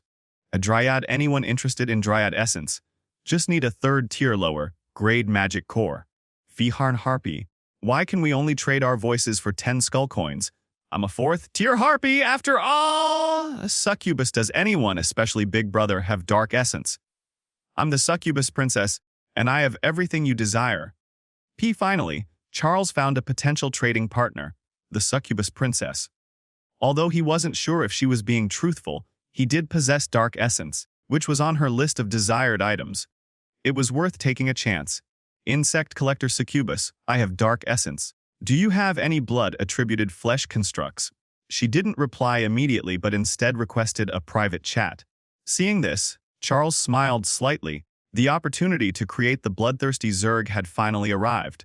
A succubus, hello, do you really have dark essence? She succubus, I have a blood-attributed desire mother tree and a fallen blood elf. If you have the dark essence, you can choose one for the trade. A blood-attributed desire mother tree. Charles fell into deep thought. If he guessed correctly, this was a 7th-tier flesh construct. Even if he could use it to create the bloodthirsty Zerg, he might not be able to control it. As for the blood elf, that creature was chaotic and evil, capable of draining his life essence if he wasn't careful. Chain insect collector, I only have about 3 drops, which isn't enough for the desire mother tree or the blood elf. Do you have any 3rd-tier blood-attributed constructs? The succubus princess took a while to respond. She succubus. From what you've said, it seems you are a newly appointed overlord. The dark essence in the newbie village is indeed purer and of higher quality. 3 drops are worth quite a bit. Sir succubus. However, if you are a new overlord, you might not have the strength to tame the blood elf or the mother tree. How about this? I'll trade you some vampire eyes now. And when you need other blood-attributed or non-blood-attributed treasures in the future, we can trade based on their value. Charles wasn't surprised that she had figured it out. Most who could access the global channel were locals, and the orderly nature of newcomers was still evident, making them easy to identify. What he didn't expect was that this succubus princess seemed more like an honest child, lacking the typical cunning and seductive nature associated with succubi. She seemed like a straightforward, sincere individual. Insect collector, you're right, let's do it that way. However, you don't seem like a typical succubus. You remind me more of a holy maiden from some religious order. Fiend succubus, oh, you think I'm sincere, do you? Say I'm succubus actually. My castle is overflowing with desire mother trees and vampire eyes. So I need to clear some inventory. As for my personality, it might be because I'm the daughter of the succubus queen herself. So I don't need to extract essence to gain power like other succubi. In other words, this succubus princess was essentially a shut-in, rarely stepping outside her home except for trade. And what's with that humble bragging tone? Being the daughter of the succubus queen gives you a sense of superiority. Well, given that she has her mother's backing, she indeed has the luxury to strut around the continent of Overlord without a care. Charles rubbed his forehead slightly. Succubi were elite beings from the abyss, starting at the 4th tier, while the succubus queen herself was a terrifying 10th tier entity. Insect collector. Alright, succubus princess, we can proceed with the trade. Succubus. You seem like a decent person. So I believe we can establish a long-term cooperative relationship. Succubus, my name is Doria Rose, a 5th tier upper class succubus princess. I currently reside in the succubus castle in the land of Chaos. Feel free to visit anytime. Is she revealing all her details? Charles's lips twitched slightly, unsure of how to respond. In the end, he simply introduced himself, and they completed the trade. The vampire eyes were a decent 3rd-tier blood-attributed construct. These items were enough to create a good batch of bloodthirsty Zerg. Charles wondered what kind of power the Overlord continents would grant to such a unit. Rose, hey friend, you should introduce yourself. Otherwise, if you don't, I'll feel like an idiot. Charles, just call me Richard, a gold-tier overlord with mid-4th-tier strength. My followers are serpent folk. On the trading channel, withholding your real name was a small-time way to ensure survival, as it prevented others from tracing you and launching cross-regional attacks. Unfortunately, Rose wasn't foolish. Rose, if you don't tell the truth, I'll use the secret treasure my mother gave me to remotely observe you. Then I'll pay you a visit. A serpent folk overlord trading dark essence for vampire eyes. A blood-attributed construct. She wasn't dumb. Rose absolutely despises insincere individuals. Charles wiped the cold sweat from his forehead, drenched in perspiration. He never anticipated that this succubus princess would not only be a knave and innocent girl, but also a stubborn one with a mind of her own. Who on earth forces someone to reveal their true name? In the end, he managed to deflect the topic, but she showed no signs of giving up. She even hinted in private chat that she intended to use the succubus exclusive detection methods to track him down. Hey Charles, you're certainly a persistent succubus princess, but what's your purpose in doing this? Rosie, looking for some fun. I haven't had any outsiders in the castle for a long time. My mother sent me a few men before, but I didn't like any of them. So I ate them all. Now there's no one to talk to. Ate? Does she mean that literally? This succubus princess isn't exactly harmless, is she? A pure-hearted succubus princess. After promising to occasionally chat with Rose, Charles finally exited the trading interface. There were still other matters to attend to, such as ensuring the bloodthirsty Zerg became a fully fledged Zerg unit. In order to improve the success rate this time, Charles went directly to the laboratory to find Catherine. As she walked, she swayed her hips provocatively, looking every bit like a woman thoroughly ravished. Catherine, I have a new Zerg unit that needs programming. Do you have any other tasks at hand? He called out to Catherine, who turned her head and shook it slightly. Since the master had spoken, how could she refuse to oblige? Before long, she had successfully programmed the bloodthirsty Zerg. However, to her surprise, it took a total of 15 pairs of vampire eyes, and in the end, only 4 bloodthirsty Zerg were hatched. Moreover, this Zerg unit turned out quite different from what they had envisioned. It hardly resembled a conventional Zerg at all! Combat power below rank, skills parasitism, sanguine rejuvenation, hematophagy, blood wings. When Charles initially saw that the creature was below rank, he thought it was a failed experimental subject. However, upon examining its skills, he realized just how ignorant he had been. He couldn't believe such a thing even existed. Sanguine rejuvenation. The host parasitized by the bloodthirsty Zerg can, upon killing another lifeform, choose to absorb the victim's life force to either enhance their own strength or accelerate their recovery from injuries. Pinhan hematophagy. An exclusive ability granted to the host parasitized by the bloodthirsty Zerg, allowing them to manipulate the blood of their enemies. This can result in anything from temporary paralysis to the complete exsanguination of the victim, leaving them as nothing more than a dried-up husk! As for blood wings, they enable the host to sprout wings fueled by blood energy. The speed of these wings depends entirely on the amount of blood energy available. If sufficient, they can even facilitate spatial jumps. All these abilities serve as a prelude to the parasitic skill, which can have both beneficial and detrimental effects. On the one hand, it can assist the host in refining their bloodline and extracting blood energy to the fullest extent. On the other hand, it can become the most horrifying torture, leaving the victim in a state where death would be a mercy. In summary, this creature is a highly functional Zerg. The fact that 4 of them could exist is already impressive. Charles gently touched the small, red insect and smiled as he allowed it to enter his body. In the next moment, a sense of fullness enveloped his heart. Behind him, the Overlord's wings began to faintly shimmer with a red hue, indicating the slight amplification provided by the bloodthirsty Zerg. Should he utilize the blood energy, his power could potentially rise by an entire rank. Originally, Charles possessed upper, tier 3rd, rank strength. With this enhancement, he would ascend to lower tier 4th rank, even in the vast domain. Possessing a 4th rank power would classify him as a formidable individual. Gazing at the remaining 3 bloodthirsty Zergs in his hand, Charles decided to allocate 2 to his female slaves.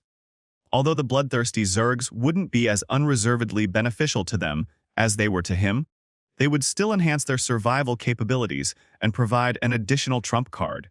So, after all this time, these creatures turned out to be trump card insects. Exchanging 3 drops of dark essence for these 4 bloodthirsty Zergs was an absolute bargain.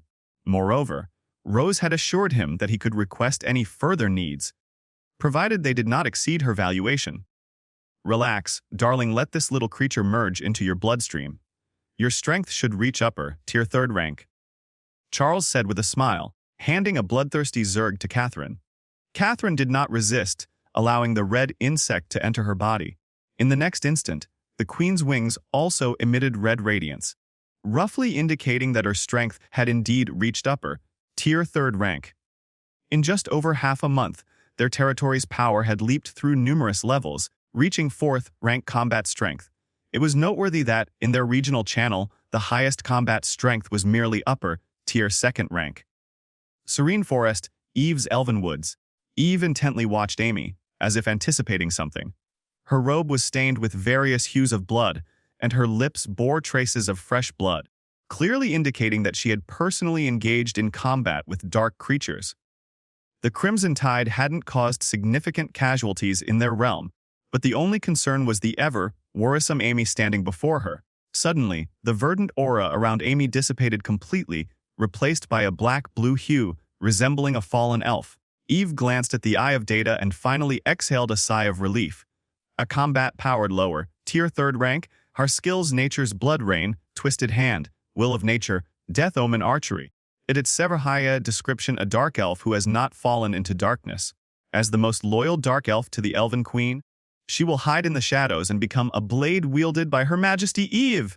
My esteemed Majesty, I apologize for not awakening in time to shield you from danger, forcing you to personally combat those twisted dark creatures, Amy said, lowering her head with a hint of shame. Eve gently patted Amy's head with an affectionate smile. It's all right, it's all right. You are the only 3rd rank general in our Elven Woods. From now on, I'll be counting on you for protection. Hearing this, Amy nodded vigorously. She then cast a cold glance at the other elves who had their heads bowed, saying nothing. As long as Her Majesty the Queen still trusted her, nothing else mattered. Meanwhile, Eve felt a sense of pride seeing Amy reach the 3rd rank. Without a care for others, she immediately started bragging in a private chat on Parchment.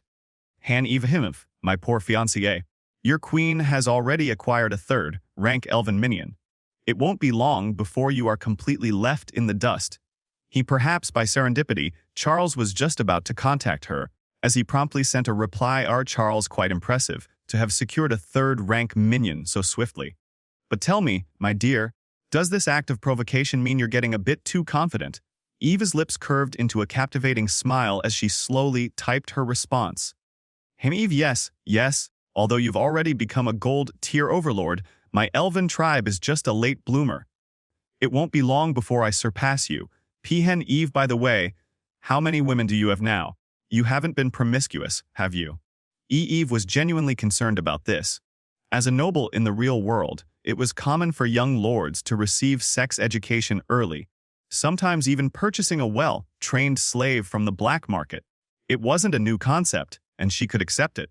But promiscuity is absolutely off limits. That's the bottom line. Of course, she didn't expect him to be entirely without women. Not everyone was a pure-hearted warrior like her. Given her fiancé's strength, if he didn't have any women, Eve would actually find it suspicious. Charles quietly sent over photos of Catherine and Medusa. Charles, just 2 slutty slaves, there's still room for you. Of him, Eve, wow, these 2 girls are almost as beautiful as I am. You pervert, you've probably filled them with endless amounts of your semen by now. Charles neither confirmed nor denied it. Wasn't it obvious? My fiancé. From her words, it seemed like she didn't mind. After all, being the top one, having only slept with 2 women since his transmigration was a good thing for Eve. Any man with power would want to build a grand harem and indulge in endless debauchery, wouldn't they? Their conversation eventually circled back to flirtatious banter, continuing until Eve climaxed just from their chat. A slutty fiancé indeed. Another half-month passed. The Serene Forest underwent a transformation after this catastrophe. Even those who couldn't advance to silver, tier overlord in half a year in the previous life emerged this time around. Operative 438, after Charles, became the 2nd silver, tier overlord. As the leader of the forest, the Zerg territory continued to evolve day by day. First, Medusa and Charles fully stepped into lower, tier 4th rank. With the bloodthirsty Zerg, they could even achieve mid, tier 4th rank strength. Catherine was a bit slower but had also reached upper, tier 3rd rank. Although, even with the bloodthirsty Zerg, she couldn't yet achieve 4th rank power. But she is a full-time research institution, so this level of strength is entirely adequate. Master, the true journey on the continent of Overlord begins after reaching the 4th rank. From this stage onward, it is essential to consolidate and master our power. Medusa elaborated. adorned in a purple robe, her dark snake tail trailing behind Charles as she moved. In other words, it might take us 2 to 3 years to ascend to the 5th rank, so you must be prepared for an extended period of power consolidation. Charles nodded in agreement with Medusa's insightful observation, his expression one of complete concurrence. Indeed, in his previous life, it had taken him 2 months to attain the 1st rank, 6 months to reach the 2nd rank, and 3 years to formally step into the 3rd rank. As for when he achieved the 6th rank as a Serpent Overlord, Charles could no longer recall the exact timing. He only knew that he had spent an extensive period traversing the path of the Overlord. By the time he had reached the 6th rank, the world had already spiraled into a state of madness and chaos. Smiling, he remarked, "Don't worry, Medusa. I am well aware of this necessity. Therefore, over the coming year, we must judiciously allocate our time. The overseers are prepared, correct. Let's descend and inspect." The Zerg hive had grown into a massive nest capable of housing 10,000 Zerg. Yet, despite its enormous capacity, the rapid production of Zerg in the Zerg armory meant that many still lacked a place to stay. Above ground stood a grand palace with a medieval aesthetic, while below lay an underground kingdom that could only be described as miraculous. Their current destination was the Zerg armory within this subterranean realm, where they were to meet Catherine. Who had summoned them? Catherine had announced that the Overseer had successfully hatched. Their mission now was to witness the birth of the first satellite of the Zerg. This project had kept Catherine away from her quarters and Charles aside for quite some time, much to the mixed delight and torment of Medusa, who had been left to serve Master alone. The Zerg laboratory had expanded to a scale of 100 square meters, with walls composed of rare, pure white metals. Clad in a long white lab coat and sporting a pair of austere glasses, Catherine stood silently, observing the massive spherical entity before her. This was the Overseer, the Zerg's reconnaissance unit. Charles approached Catherine, gently wrapping his arm around her shoulder and speaking in a soft tone. "So, this is the finished Overseer you mentioned. It certainly looks very Zerg-like.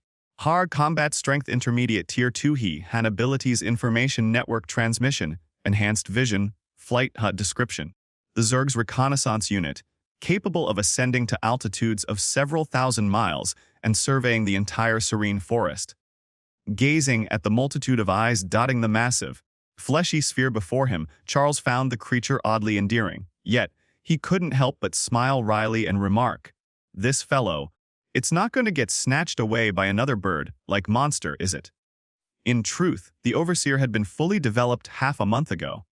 Back then, the 3 of them had watched in anticipation as the contraption ascended into the sky, only for it to be promptly snatched mid-air by a foraging giant bird monster, leading to its untimely and rather definitive demise.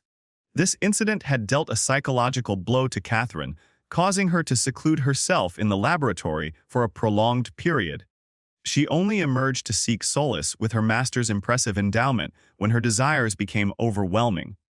Observing her master's skeptical expression, Catherine let out a dismissive snort, her face brimming with pride.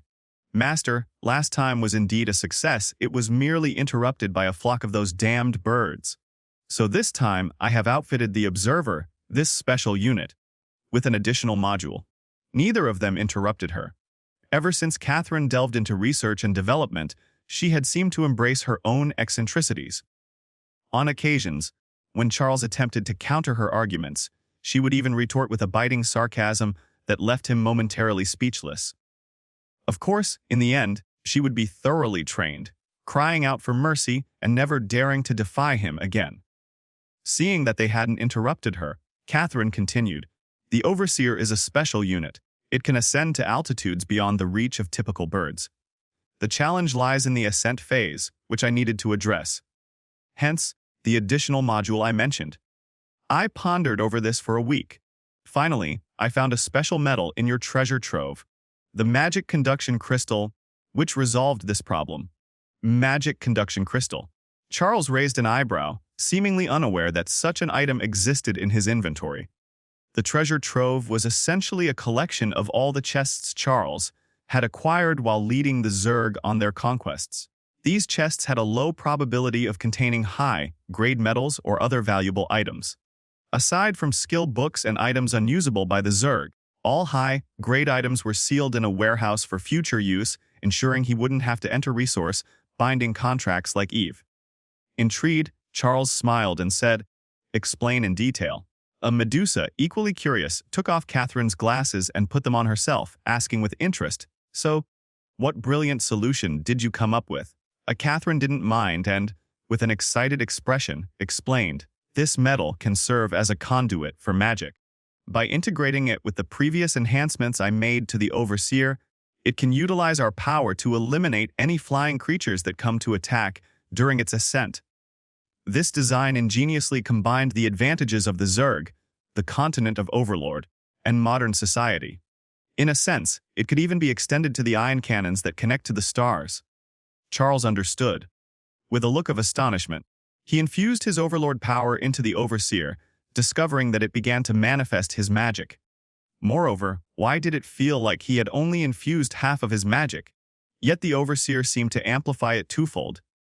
He gazed thoughtfully at the menacing Overseer, beginning to suspect that this special unit, initially intended to function as a satellite, might have been developed by Catherine for other purposes.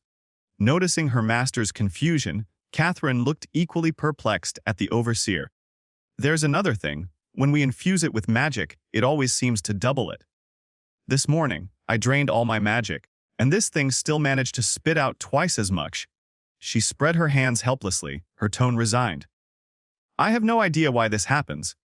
I haven't figured it out, not even a clue."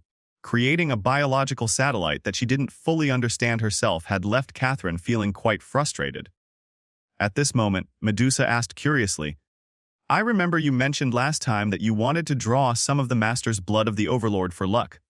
Could this have caused the Overseer to mutate?" "That's possible. But the blood of the Overlord is also a research blind spot for me. Even though the Master provided some, I still can't crack it. The stuff is too advanced." Catherine rubbed her forehead in exasperation, clearly feeling the increasing pressure from this mystery. Seeing his little slave girl so distressed, Charles comforted her. "All right, sweetheart, don't get too caught up in this. For now, the Overseer can serve as a biological satellite, helping us determine our position. We can explore its other functions later. The primary goal right now is to get it airborne. Only then will we begin to establish our airspace sovereignty. The continent of Overlord has no concept of airspace sovereignty, or rather, the idea doesn't even exist. However, coming from a modern society, both master and slave recognized its critical importance. Charles' reasoning convinced Catherine, and so, he and Medusa each left a powerful attack spell in the Overseer's magic reservoir. Once prepared, they moved outdoors and watched as the massive Overseer began to take flight under Catherine's command through the information network. Theoretically, the Overseer could ascend beyond Earth's atmosphere for observation, marking it as an exceptionally advanced unit. However, given their current limitations, it could only reach altitudes of around 10,000 meters. The Overseer's ascent was swift, yet still relatively slow compared to the bird, like monsters patrolling the skies. As the Overseer climbed a few hundred meters into the sky, the sharp cries of birds echoed around them. A flock of intermediate tier, 2 azure-scaled birds, eyes gleaming with excitement, swooped down toward the Overseer. Breakfast descended from the sky, and it seemed like waiting here with their companions paid off. 2 on the ground, Catherine gritted her teeth in anger at the sight. It was these pesky birds circling around all the time. With a cold smile, she operated the controls, opening one of the Overseer's slots to release a massive purple snake head, even larger than the Overseer itself, silently observing the azure-scaled birds. It was quite amusing, to be honest. Even my Serpent Emperor's shadow has its power doubled. "Catherine, you might have developed something extraordinary," Medusa remarked, watching in awe as the purple snake head devoured all the azure-scaled birds. She finally understood why her sister had forsaken military training in favor of research. This was simply groundbreaking. Charles remained silent, because after dealing with the smaller threats, the real challenge had arrived. A terrifying screech, powerful enough to split stone, echoed as a giant azure-scaled bird, comparable in size to the Overseer, appeared in the sky. It was a lower tier 4th, tier azure-scaled bird. The three of them realized that their ascension plan had failed this time. A lower tier 4th tier creature could hold its own against Charles and Medusa. One powerful attack wouldn't be enough. The giant bird could easily dodge. Let me give it a shot. Charles sighed, ruffling Catherine's hair to comfort her. The overseer, as if no longer holding back, suddenly operated at full power. The black spear, initially only 70 to 80 meters long, expanded to over 300 meters, becoming more than 3 times larger than the azure-scaled bird. A massive energy field caused a ripple in the sky. The enormous bird monster, spanning several dozen meters, was utterly obliterated, reduced to nothing but dust without even leaving behind a trace. Hey, congratulations, Overlord. You have obtained a golden treasure chest. Would you like to open it? The appearance of the treasure chest confirmed that the bird was beyond dead. It made sense, given its ferocious posture, if the azure-scaled bird had survived. It would have been on its way to reaching the 5th tier. Medusa, with her sensuous lips slightly parted, was momentarily stunned. As a combat unit that spent her days indulging in debauchery with her master, she could gauge that her master's strength was somewhat superior to hers. But never to such an insurmountable extent. It was as if a chasm separated their capabilities. So, was the issue with the observer. Master, that shot of yours was truly thick, long, and powerful. Catherine remarked, utterly impressed by her master's prowess. Charles rolled his eyes at her, his visage a mix of astonishment and confusion. He glanced at the observer, which continued to ascend, feeling that there must be some connection between the two phenomena. Catherine, you mentioned before that if you inject mana into it, the observer will replicate the same maneuver with double the mana. Charles couldn't help but question. After all, this wasn't just double. It was at least 5 times the power! Catherine nodded reluctantly, feeling a bit wronged. Yes, I've tried it many times before. It always operated with double the mana. Even Medusa's Serpent Emperor's shadow followed the same rule. Then, suddenly, Catherine's eyes sparkled with realization. She clung to Charles' arm, her face alight with excitement. Master. The variable must be you! Only your overlord power could amplify it to 5 times its usual might, right? They all had double the power, but Charles alone had quintupled it. Excluding the mystical aspects of the techniques, wasn't it due to the Zerg overlord's supreme lineage? Charles fell silent for a moment, seemingly accepting the premise. Unsurprisingly, such a strategic, level weapon could not be relegated to merely providing vision. That would be an immense waste of its potential. Charles's expression showed a hint of excitement as he spoke in a deep voice. Catherine, refrain from further analyzing the components of my blood of the Overlord for the next few days. Instead, I want you to verify the genetic makeup of this mutation unit, the Observer. Perhaps in the future, we will possess our own long-range assault weapon. The term long-range assault weapon was quite straightforward and easy to grasp. With a serious demeanor, Catherine nodded in agreement. Who would have thought that a simple project report and minor invention would yield such substantial results? Perhaps the future direction of research should focus on void mana conduits and precision guidance systems. If the issue of recharging could be resolved, using the Observer as a biological satellite to bombard the entire Serene Forest would be entirely feasible. Subsequently, Charles, accompanied by Medusa, ventured back into the Zerg nest, preparing to delve once more into the darkness. Given that they had previously been preoccupied with dealing with the Crimson Tide and mapping the area, now that they had the Observer, subsequent actions seemed less critical. Naturally, it was also time for the dark creatures of this forest to learn the meaning of the Zerg. More than 10,000 Zerg warriors were ready, 3,000 elite assassins, including Zerglings, jumpers, and aliens, 5,000 non-combat units like larvae and drones. The remaining forces consisted of specialized units such as blade bugs and toxic banelings, the latter being the cannon fodder, prepared by Catherine specifically for this sweeping operation. Even as mere cannon fodder, it would be sufficient to obliterate most of the darkness shrouding the Serene Forest. The integration of the Zerg is a monumental task. Whether it's organizing formations or assigning roles, Medusa has spent several days preparing for this moment. She's just waiting for Charles to give the word to advance, and she's confident she can conquer the entire serene forest for her master. Move out! This time, we are not after resources. We aim to eradicate every dark creature in the southern part of Serene Forest. From now on, this area will be the soil where our Zerg resides, and the mining rights will naturally belong to us. Charles declared, brandishing his black spear and leading the multitude of Zerg warriors into the depths of darkness. Constantly at his side was the Zerg's combat hero unit, the Queen Medusa. Countless explosions echoed incessantly, as the toxic banling's poisonous blasts once again instilled primordial fear in the heart of this dark forest. Charles observed the scene before him with a nonchalant expression, offering no immediate comment. Instead, he turned to Medusa with a hint of curiosity. Medusa, why do I feel like your mind is elsewhere? Is there something troubling you about this mission? Charles was a master of caution. He never undertook anything without certainty, much like this current operation.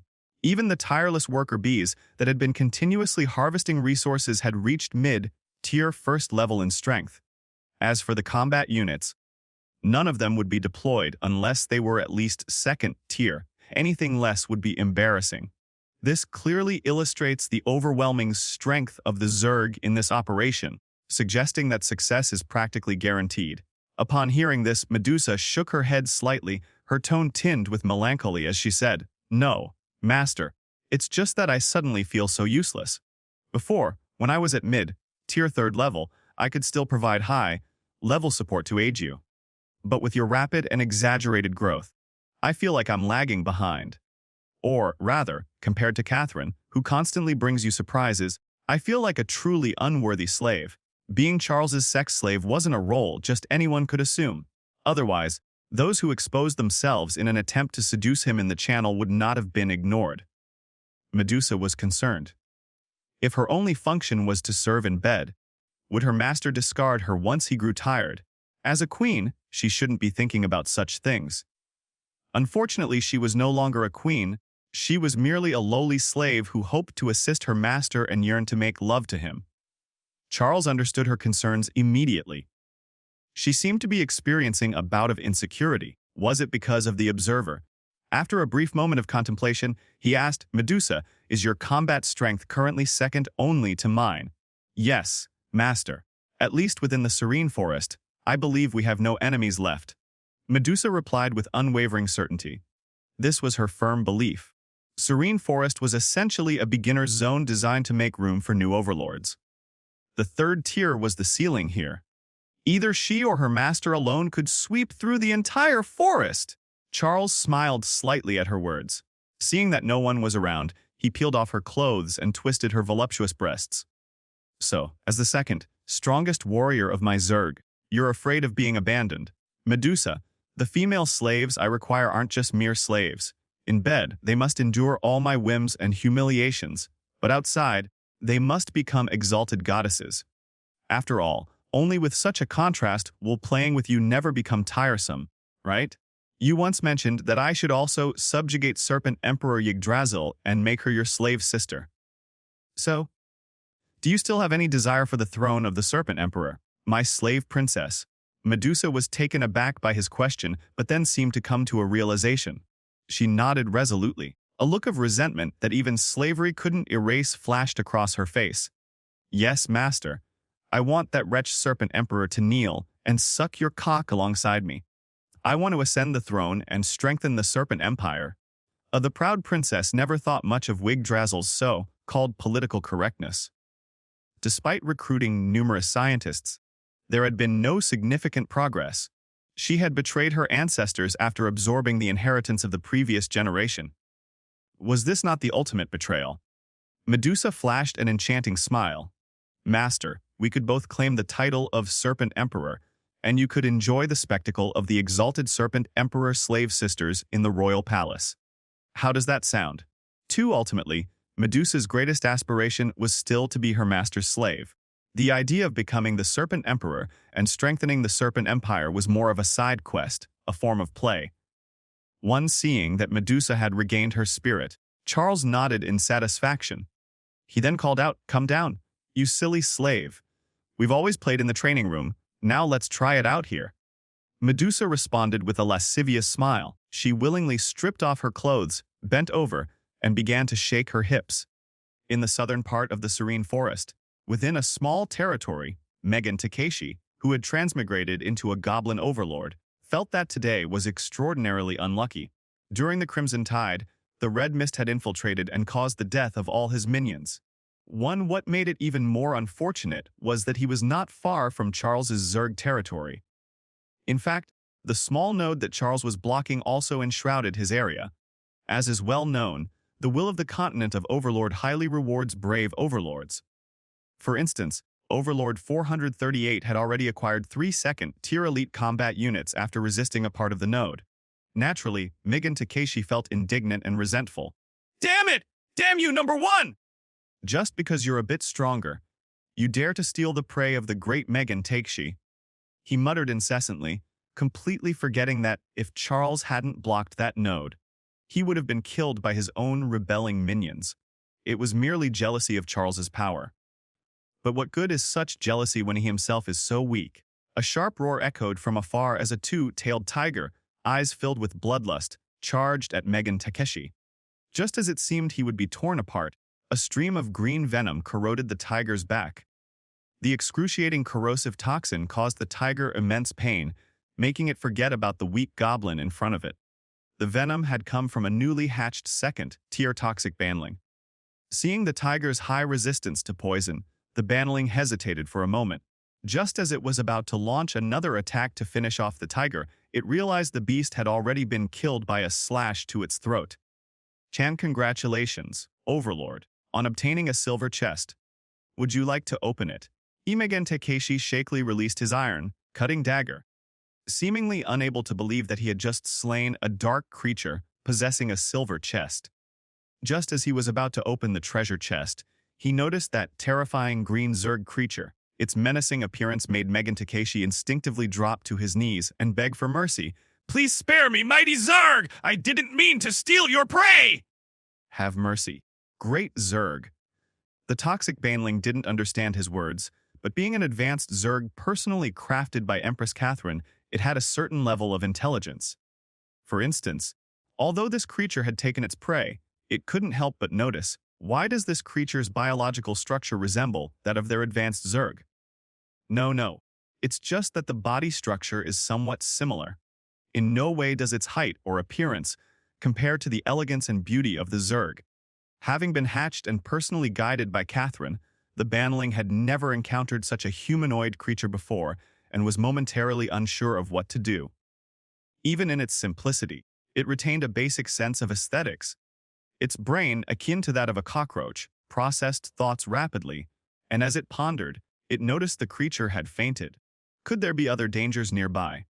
After a thorough observation, the toxic banling decided to seek Empress Catherine alone to have her convey the will of the Overlord.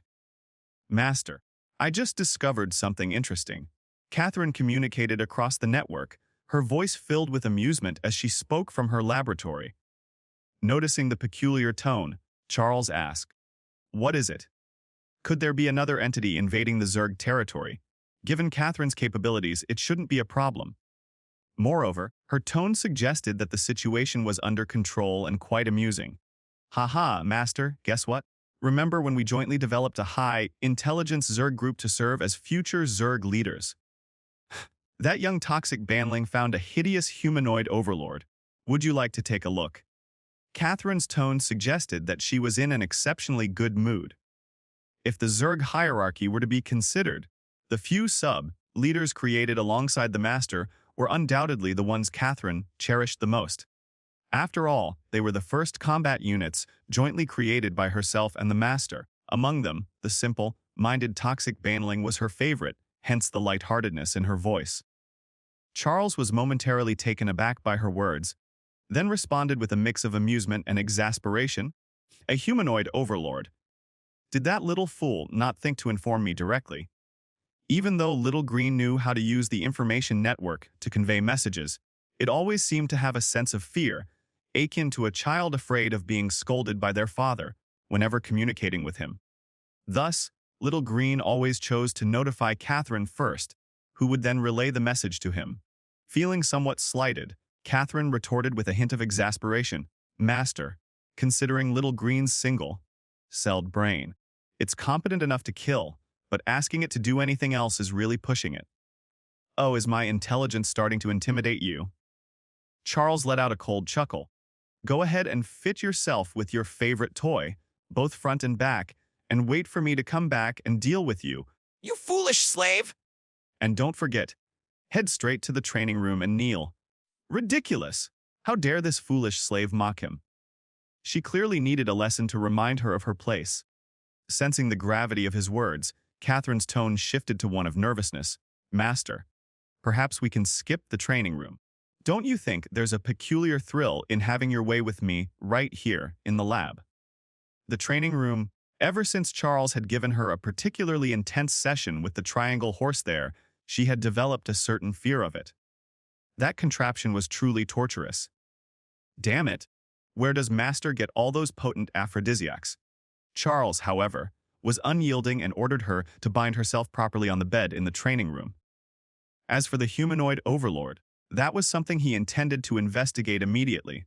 He glanced down at the Medusa beneath him, her eyes rolling back in ecstasy. After a few final thrusts, he released into her mouth. With a composed expression, he then said, "Come on, my dear, let's go meet this unfamiliar overlord together." Medusa, still dazed and on her knees, took a moment to recover. After swallowing his seed, she followed her master back. As for the Zerg's advancement, there isn't much to say. They were primarily there to serve as high-level combat forces to maintain dominance. At least for the next 2 days, it seemed unlikely they would need to demonstrate their full strength. No other reason but the sheer power of the Zerg's reproductive and evolutionary capabilities. Even with just the supply of Zerg warriors from the armory, they could continue fighting while simultaneously increasing their numbers. In the laboratory, the three individuals observed the hideous dwarf before them with thoughtful expressions, then simultaneously glanced at Little Green. Wait a minute, isn't this just a goblin? So why is Little Green acting so serious about it? Charles felt a wave of irritation wash over him. He had hoped for something akin to an elf. Of course, this was just a fleeting thought. More than anything, he was annoyed that Catherine had interrupted his moment of intimacy with Medusa. Catherine, tonight you will stay with me in the training room alone. No pleading to Medusa! Charles declared, his face darkening as he shifted the blame for Little Green's actions onto Catherine, intending to give her a severe punishment. Catherine could only manage a bitter smile in response, not daring to refuse. She understood the marks at the corners of Medusa's mouth all too well. This was likely just another one of the Master's punishment games. Looks like I'm in for it. Finally, she redirected her anger at the grotesque, lecherous dwarf before them. Master, since this guy is an overlord, why don't we take his overlord's heart and leave him to fend for himself? An overlord without its overlord's heart is essentially a vagabond, and not just any vagabond, but one who has lost half of its power due to the theft. Such overlords rarely survive long outside their territories. Charles chuckled sardonically, thinking, can't handle the master, so now you're taking it out on a goblin dwarf. What a childish, foolish slave. However, he didn't entirely dismiss the idea. In truth, as someone reborn from the future, Charles was well aware that the continent of Overlord was a brutal place, not just due to the monsters but also because of the humans. After enduring the initial dark period, the human race seemed to fracture. Many overlords gradually assimilated with the races they had been reincarnated into, believing themselves to represent the future of that race. The most hateful thing is that those inhuman scoundrels often use the guise of familial or friendly relationships to deceive others, ultimately resorting to dirty tactics to seize their overlord's heart. Hey, let's take him back and observe for a while. It's not every day we get a fellow practitioner here. I want to see what this kid is all about. Charles ultimately decided not to kill him. It wasn't out of any sense of mercy or benevolence. That heart of the overlord wasn't of much use to him anyway. What good would a goblin's bronze heart of the overlord do for him? Collecting these things for fun. The two female slaves weren't surprised.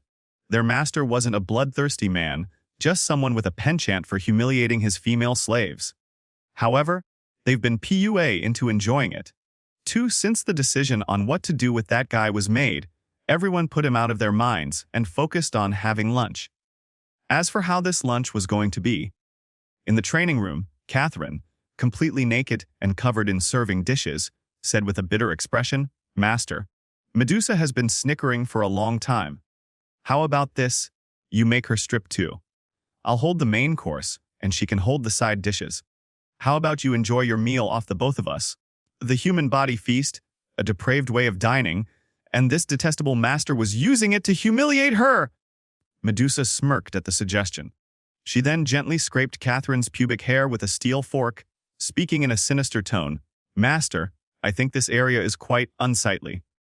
Why don't we clean it up for her? It would look much nicer and feel more comfortable, wouldn't it?" As she spoke, Catherine glared at Medusa in anger, causing Charles to burst into laughter. However, he declined Medusa's proposal. A female slave without her distinctive traits would be no different from a mindless flesh toy. What he wanted was the ultimate female slave who could be wild in bed and capable on her own off it. In the end, Medusa was successfully dragged into it by Catherine, her naturally hairless state symbolizing something deeper. People always envy what others have that they don't, even body hair. Meanwhile, in another room, Megan Takeshie had woken up, looking around in terror at the scene in front of him.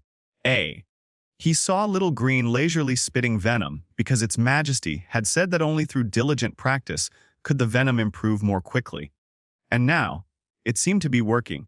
Hearing the dwarf's loud exclamation, Little Green accidentally spilled a bit of venom, which landed right on the dwarf's crotch. The terrifying corrosive venom immediately ate through several layers of steel, almost scaring Megan Takeshie to death as he had just woken up. He stared blankly as his pants were corroded away, revealing his small penis underneath. Or rather, it was precisely because it was so small that it wasn't corroded by Little Green's venom. In the end, small had its advantages. If it had been Charles with his ever-growing beast, it probably wouldn't have been hidden at all. Little Green's menacing face showed a surprisingly human-like look of confusion. It spat out its mouth parts, looking a bit embarrassed.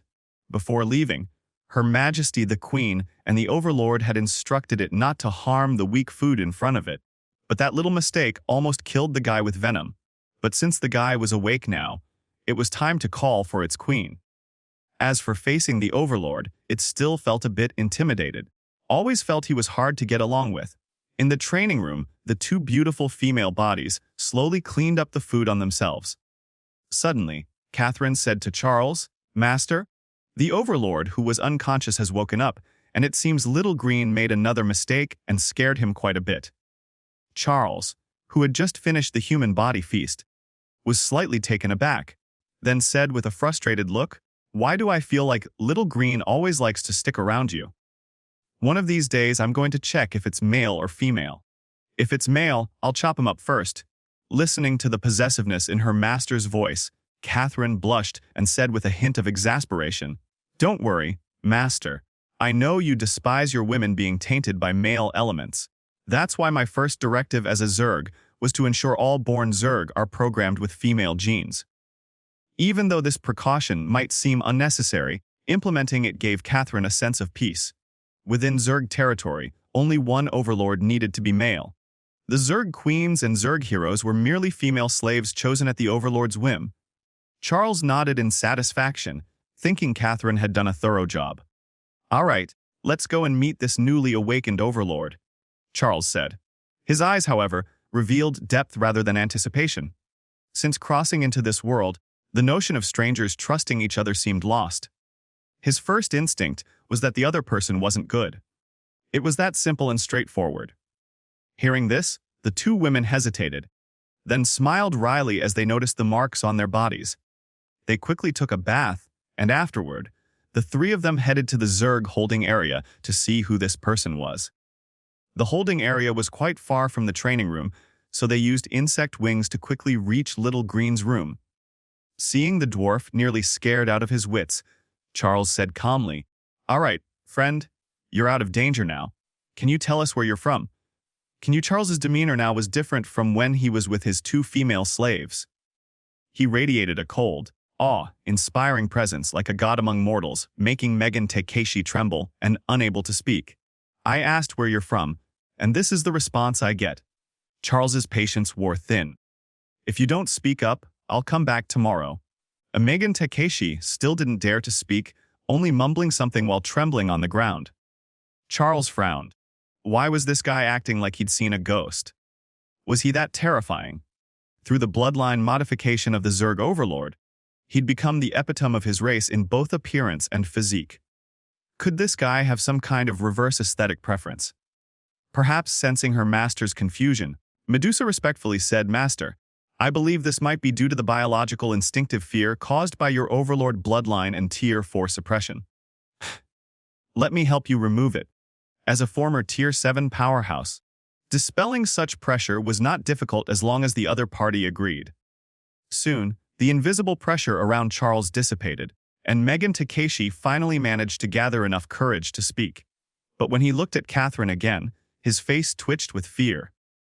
Seeing this, Catherine could only look pitifully at Medusa. Medusa smiled faintly and used her magic to seal her own pressure. Finally, they could communicate. Megan Takeshi was on the verge of collapse. He cried out, "Why are you bullying me like this? Wouldn't it be better to just end me quickly?" Charles frowned slightly. So, he's from Sakura Nation. He had some disdain for people from that country. Not for any particular reason, just the fact that in his previous life, he was often bullied, mostly by people from that nation, which left Charles with a negative impression of Megan Takeshi. He said calmly, "Don't worry. We were merely showcasing our power.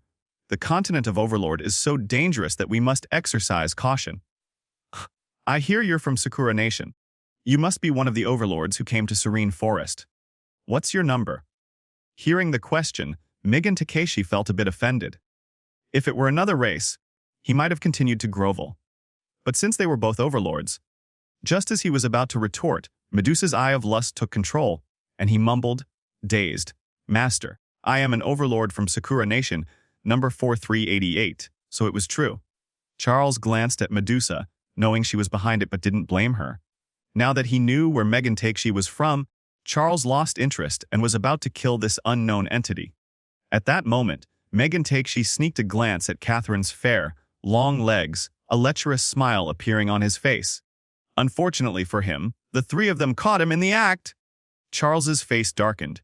This guy had the audacity to look at Catherine with such a perverted gaze. This hit Charles's reverse scale. After all, what he despised most was others coveting what was his. He coldly said, "Catherine, bring me some worms. Perhaps they can have a feast." "Hey, Ems, let's take him back and observe for a while. It's not every day we get a fellow practitioner here. I want to see what this kid is all about." Charles ultimately decided not to kill him.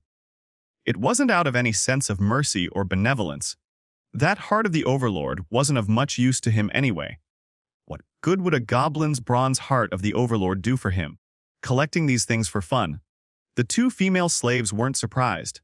Their master wasn't a bloodthirsty man, just someone with a penchant for humiliating his female slaves. However, they've been PUA into enjoying it. Since the decision on what to do with that guy was made, everyone put him out of their minds and focused on having lunch.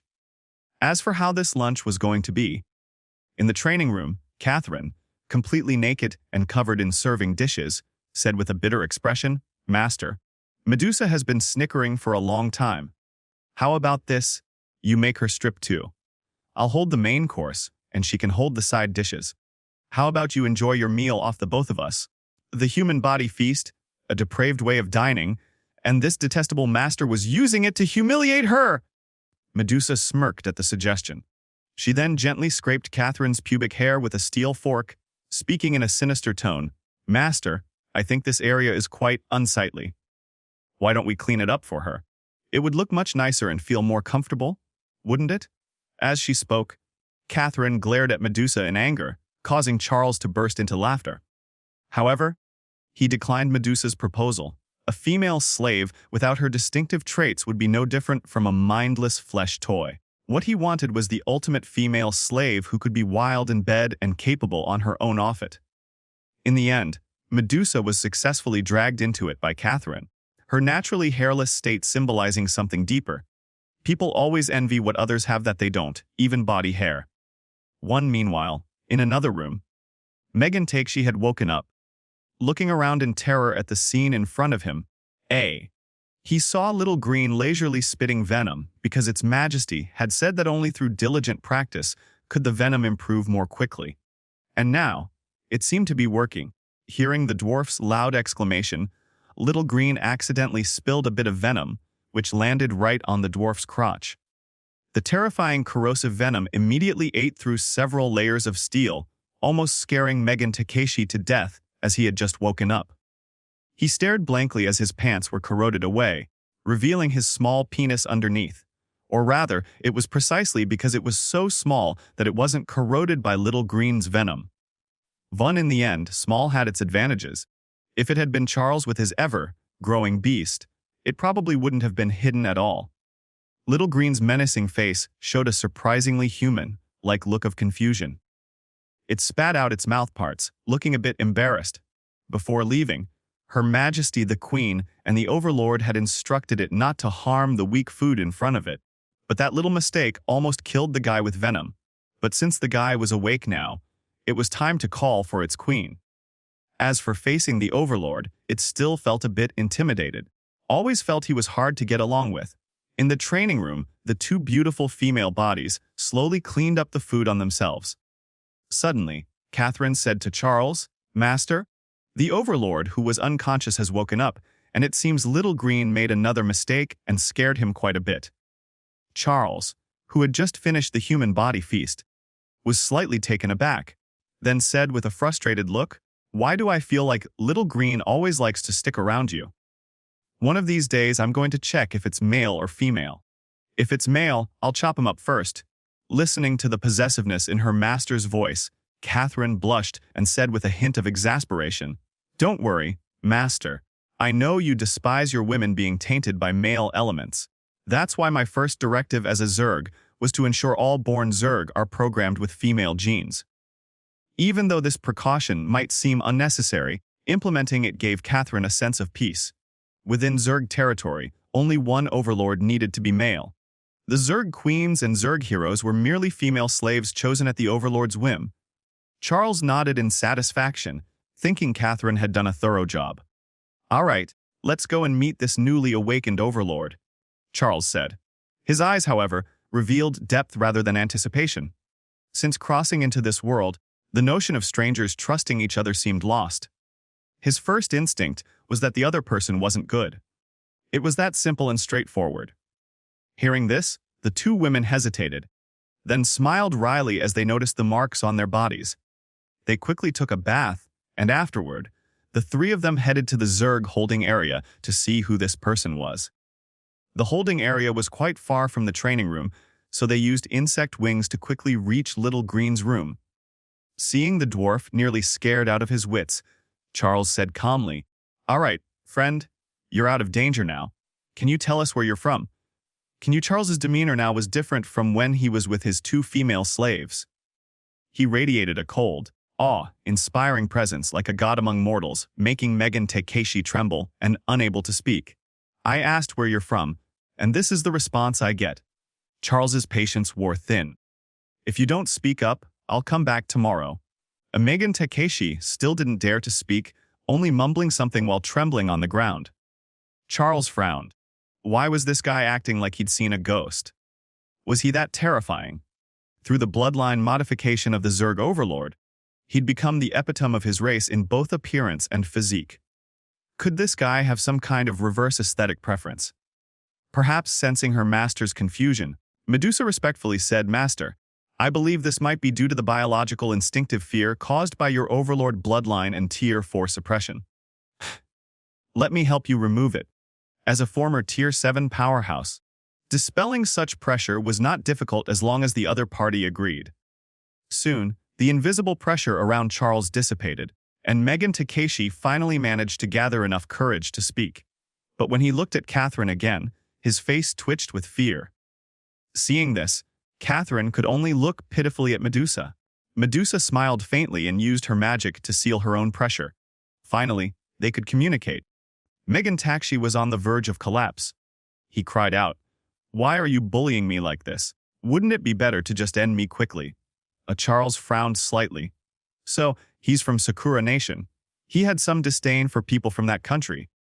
Not for any particular reason, just the fact that in his previous life, he was often bullied, mostly by people from that nation, which left Charles with a negative impression of Megan Takeshi. He said calmly, "Don't worry. We were merely showcasing our power. The continent of Overlord is so dangerous that we must exercise caution." "I hear you're from Sakura Nation. You must be one of the overlords who came to Serene Forest. What's your number?" Hearing the question, Megan Takeshi felt a bit offended. If it were another race, he might have continued to grovel. But since they were both overlords, just as he was about to retort, Medusa's eye of lust took control, and he mumbled, dazed, "Master, I am an overlord from Sakura Nation, number 4388, so it was true." Charles glanced at Medusa, knowing she was behind it but didn't blame her. Now that he knew where Megan Takeshi was from, Charles lost interest and was about to kill this unknown entity. At that moment, Megan Takeshi sneaked a glance at Catherine's fair, long legs, a lecherous smile appearing on his face. Unfortunately for him, the three of them caught him in the act. Charles's face darkened. This guy had the audacity to look at Catherine with such a perverted gaze. This hit Charles's reverse scale. After all, what he despised most was others coveting what was his. He coldly said, "Catherine, bring me some worms. Perhaps they can have a feast." In the end, Charles naturally didn't tell her. After all, the overseers were extremely expensive to produce, and getting them airborne was still an issue. This was a flawed unit. Even if he gave her one, it wouldn't be useful. After some casual excuses, the two returned to their flirty conversation, discussing for a long time who would take the lead in bed before finally wrapping up their chat. As Charles looked at Eve's outrageous messages on the chat interface, he pretty much figured out her mindset. Because he was her fiancé and the only person she was familiar with here, she had an inherent sense of dependence on him. As for the flirtatious talk, it was merely a way to disguise and vent her unease. After all, aside from Charles, no one knew that after leaving the Novus village, the spatial barrier between the real world and the continent of Overlord would become significantly thinner.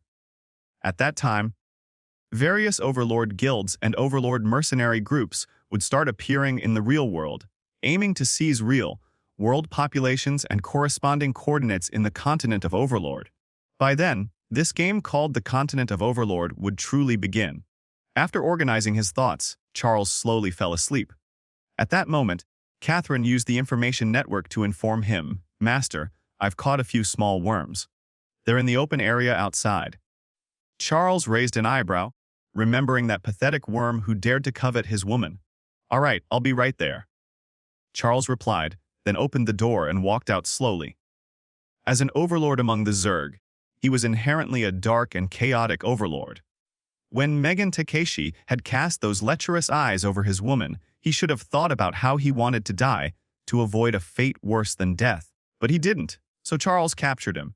Now even death was a luxury!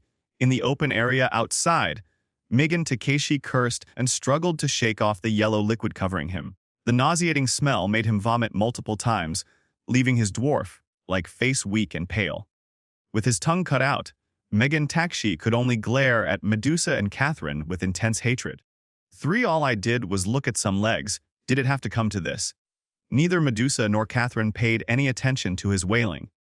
They knew what his fate would be, and it made them slightly excited. Their master had never been this serious about punishing someone before. In other words, their status as female slaves was higher than they had imagined. Seeing Megan Takeshi, whose wounds had been healed, he nodded in satisfaction and said, "Who treated his injuries?" "Nicely done." Catherine stepped forward with a smile, her voice filled with excitement. "Thank you for the praise, master. This guy kept bleeding when I was applying the sauce earlier, so I healed his wounds." Of course, the most important reason was that if I didn't treat him, he would only survive for another hour or two, which wouldn't be enough for you to enjoy. So I stopped the bleeding from his tongue and eyes. You'll get to hear his wretched screams soon enough. Catherine was certainly not a kind woman. She treated Megan Takeshi's wounds because she feared he might die before the master arrived, which would anger Charles. Or perhaps, after being tormented by Charles so many times, her mind had become somewhat twisted. She didn't want the one who coveted her master's belongings to die too easily. Medusa, hearing their conversation, felt a slight stiffness in her whole serpent body, seemingly surprised by their intentions. As a princess who often fought on the battlefield, Medusa was ruthless. But when it came to interrogation and torture, she usually delegated those tasks to her subordinates, so she felt a bit at a loss. Nevertheless, her eyes remained cold as she looked at the filthy wretch. Daring to covet the master's possessions, he deserved nothing less than death. Charles smiled and ruffled Catherine's hair, then turned his gaze to Megan Takeshi. Megan Takeshi growled angrily at Charles, seemingly convinced that there was no way Charles would actually kill him. After all, in the current Serene Forest, each country's reincarnated overlords had their own organizations. Megan Takeshi, backed by the largest organization in Sakura Nation, didn't believe anyone would dare provoke a powerful group's wrath. Charles understood his meaning and felt nothing but disdain in his heart. Serene Forest wasn't it under his control. Those so-called national organizations, just a bunch of pitiful bugs. He had simply been too busy dealing with dark creatures to bother with them. It seemed Serene Forest needed a bit of a cleanup, otherwise, any random nobody would think they could challenge his authority. Charles paid no mind to Megan Takeshi's provocation. He turned to Catherine and ordered, "Release those little darlings. You two foolish slaves, come into my arms.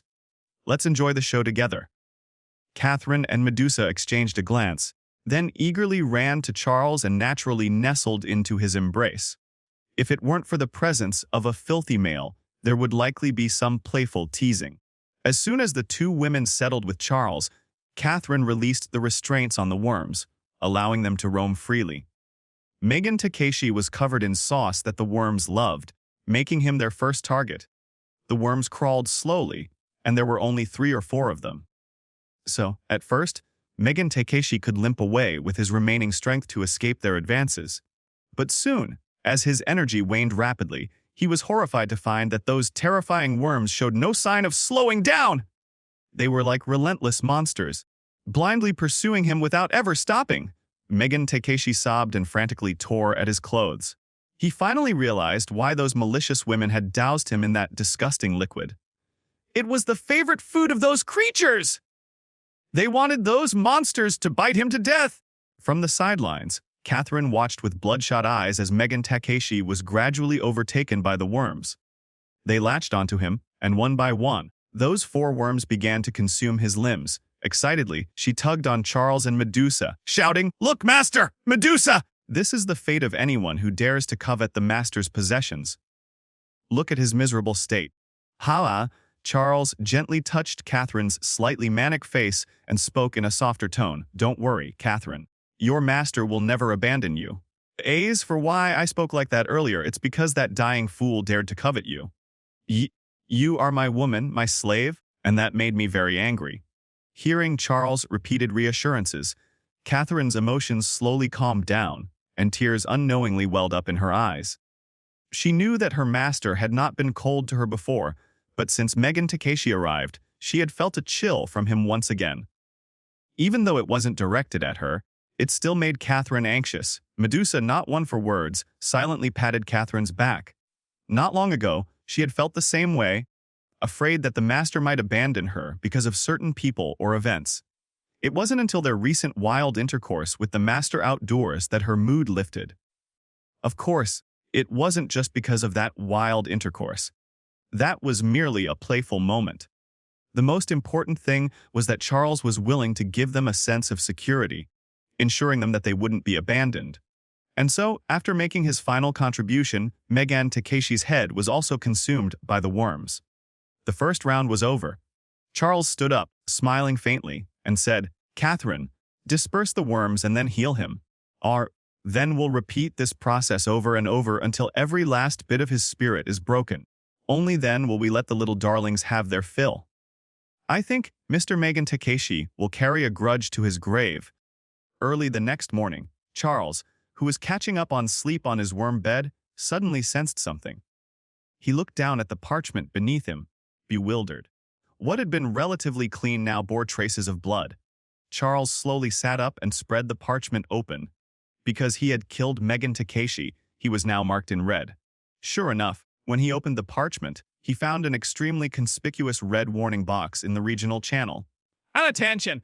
Overlord No 4388 has been killed by Overlord No 1. From now on, Overlord Num 1 will be marked in red and exposed for 1 week. Any Overlord who kills this marked Overlord will inherit everything from Overlord Nung. This was posted about 3 hours ago, and wasn't Overlord No 4388 that Goblin Overlord from Sakura Nation? Charles rubbed his chin, forming a hypothesis in his mind. Most likely, Megan Takeshi's spirit had completely collapsed during the endless cycle of healing and devouring last night. In the end, after the 2 foolish female slaves had their fill of fun, the worms had devoured him bit by bit. Yes, a satisfying and fitting conclusion.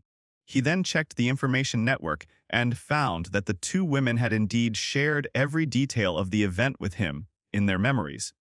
Looking at the parchment filled with public condemnation and the pinned red notice in the regional channel, a smirk tugged at the corner of his mouth, his eyes full of disdain. Charles had never worried about being marked in red. After all, it was just a kind of newbie protection mechanism. In the early stages of reincarnating into the continent of Overlord, the will of the continent of Overlord was quite averse to acts of mutual slaughter, so it imposed red marks as a form of punishment to serve as a warning. However, in the later stages, human nature proved too complex and red marks became more prevalent. Eventually, the will of the continent stopped interfering altogether. So, in a way, he had merely initiated the stage where overlords could freely attack each other, accelerating the process. If it were his past self facing such a situation, he might have been at a loss, but now, with his current setup, which Overlord wouldn't meet their end here, he had 2 units of 4th tier combat strength alone, and what about those other overlords? Excluding the top overlords he had funded, none of the other overlords had even broken through to high 2nd tier themselves, let alone their followers. Kano. Yes, I killed him. If anyone wants revenge, come at me. I will take you all on. That's right, that was his domineering attitude. In fact, Charles was quite eager for some overlords to come so he could kill them. According to the red name rules of the continent of Overlord, not only would the killed drop equipment, but the killer could also drop items? As soon as he finished saying this, the entire regional channel exploded. Shano 16843, damn!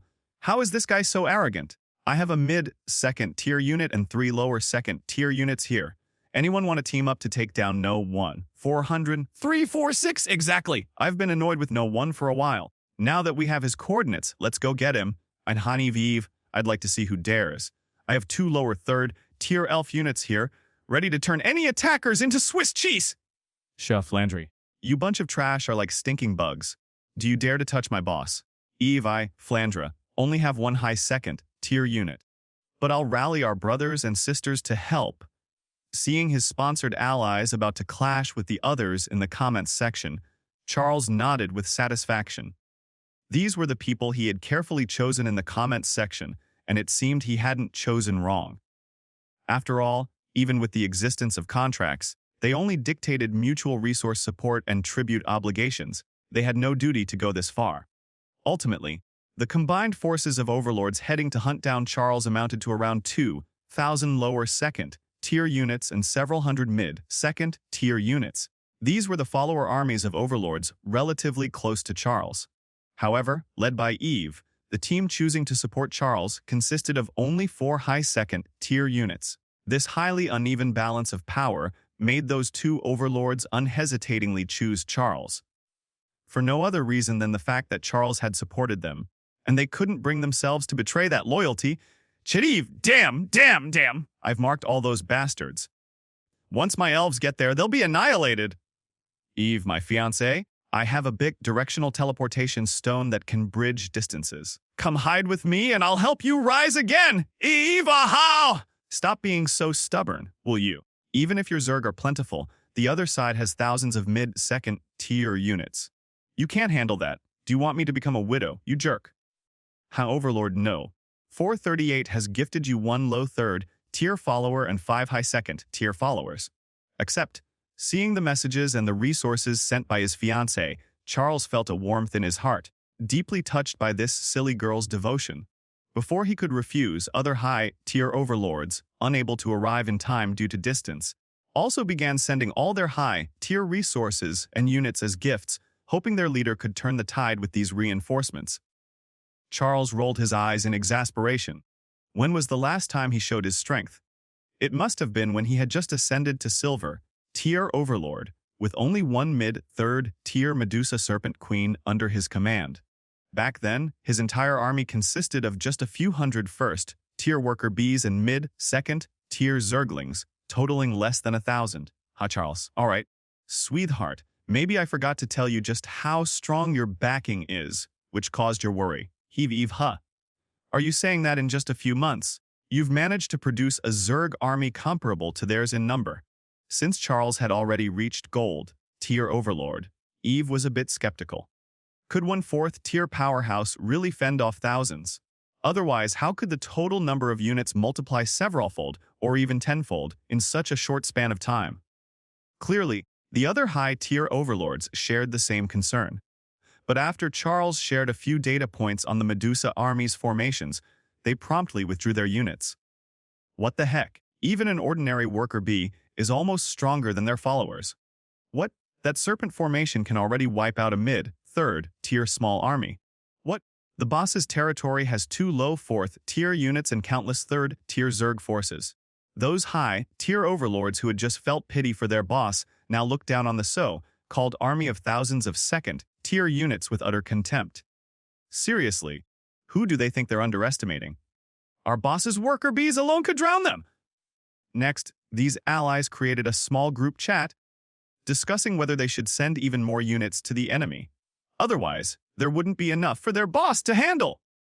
Thus, the faction led by Eve began to play weak, including negotiating with the enemy leaders and offering resources. Everything was laid out in the channel. In no time, the army aiming to take down Overlord No. 1 swelled by another 1,000, all hoping for the random drops from Charles's defeat. Who wouldn't want Zerg units, such dominant forces? Whoever gets them would likely become the next one. And after orchestrating all this, Eve smirked slyly, hiding her achievements and name. She was already envisioning the epic scene of their opponents being wiped out by toxic banelings before even realizing what hit them. As Charles's designated woman, she had the right to know more.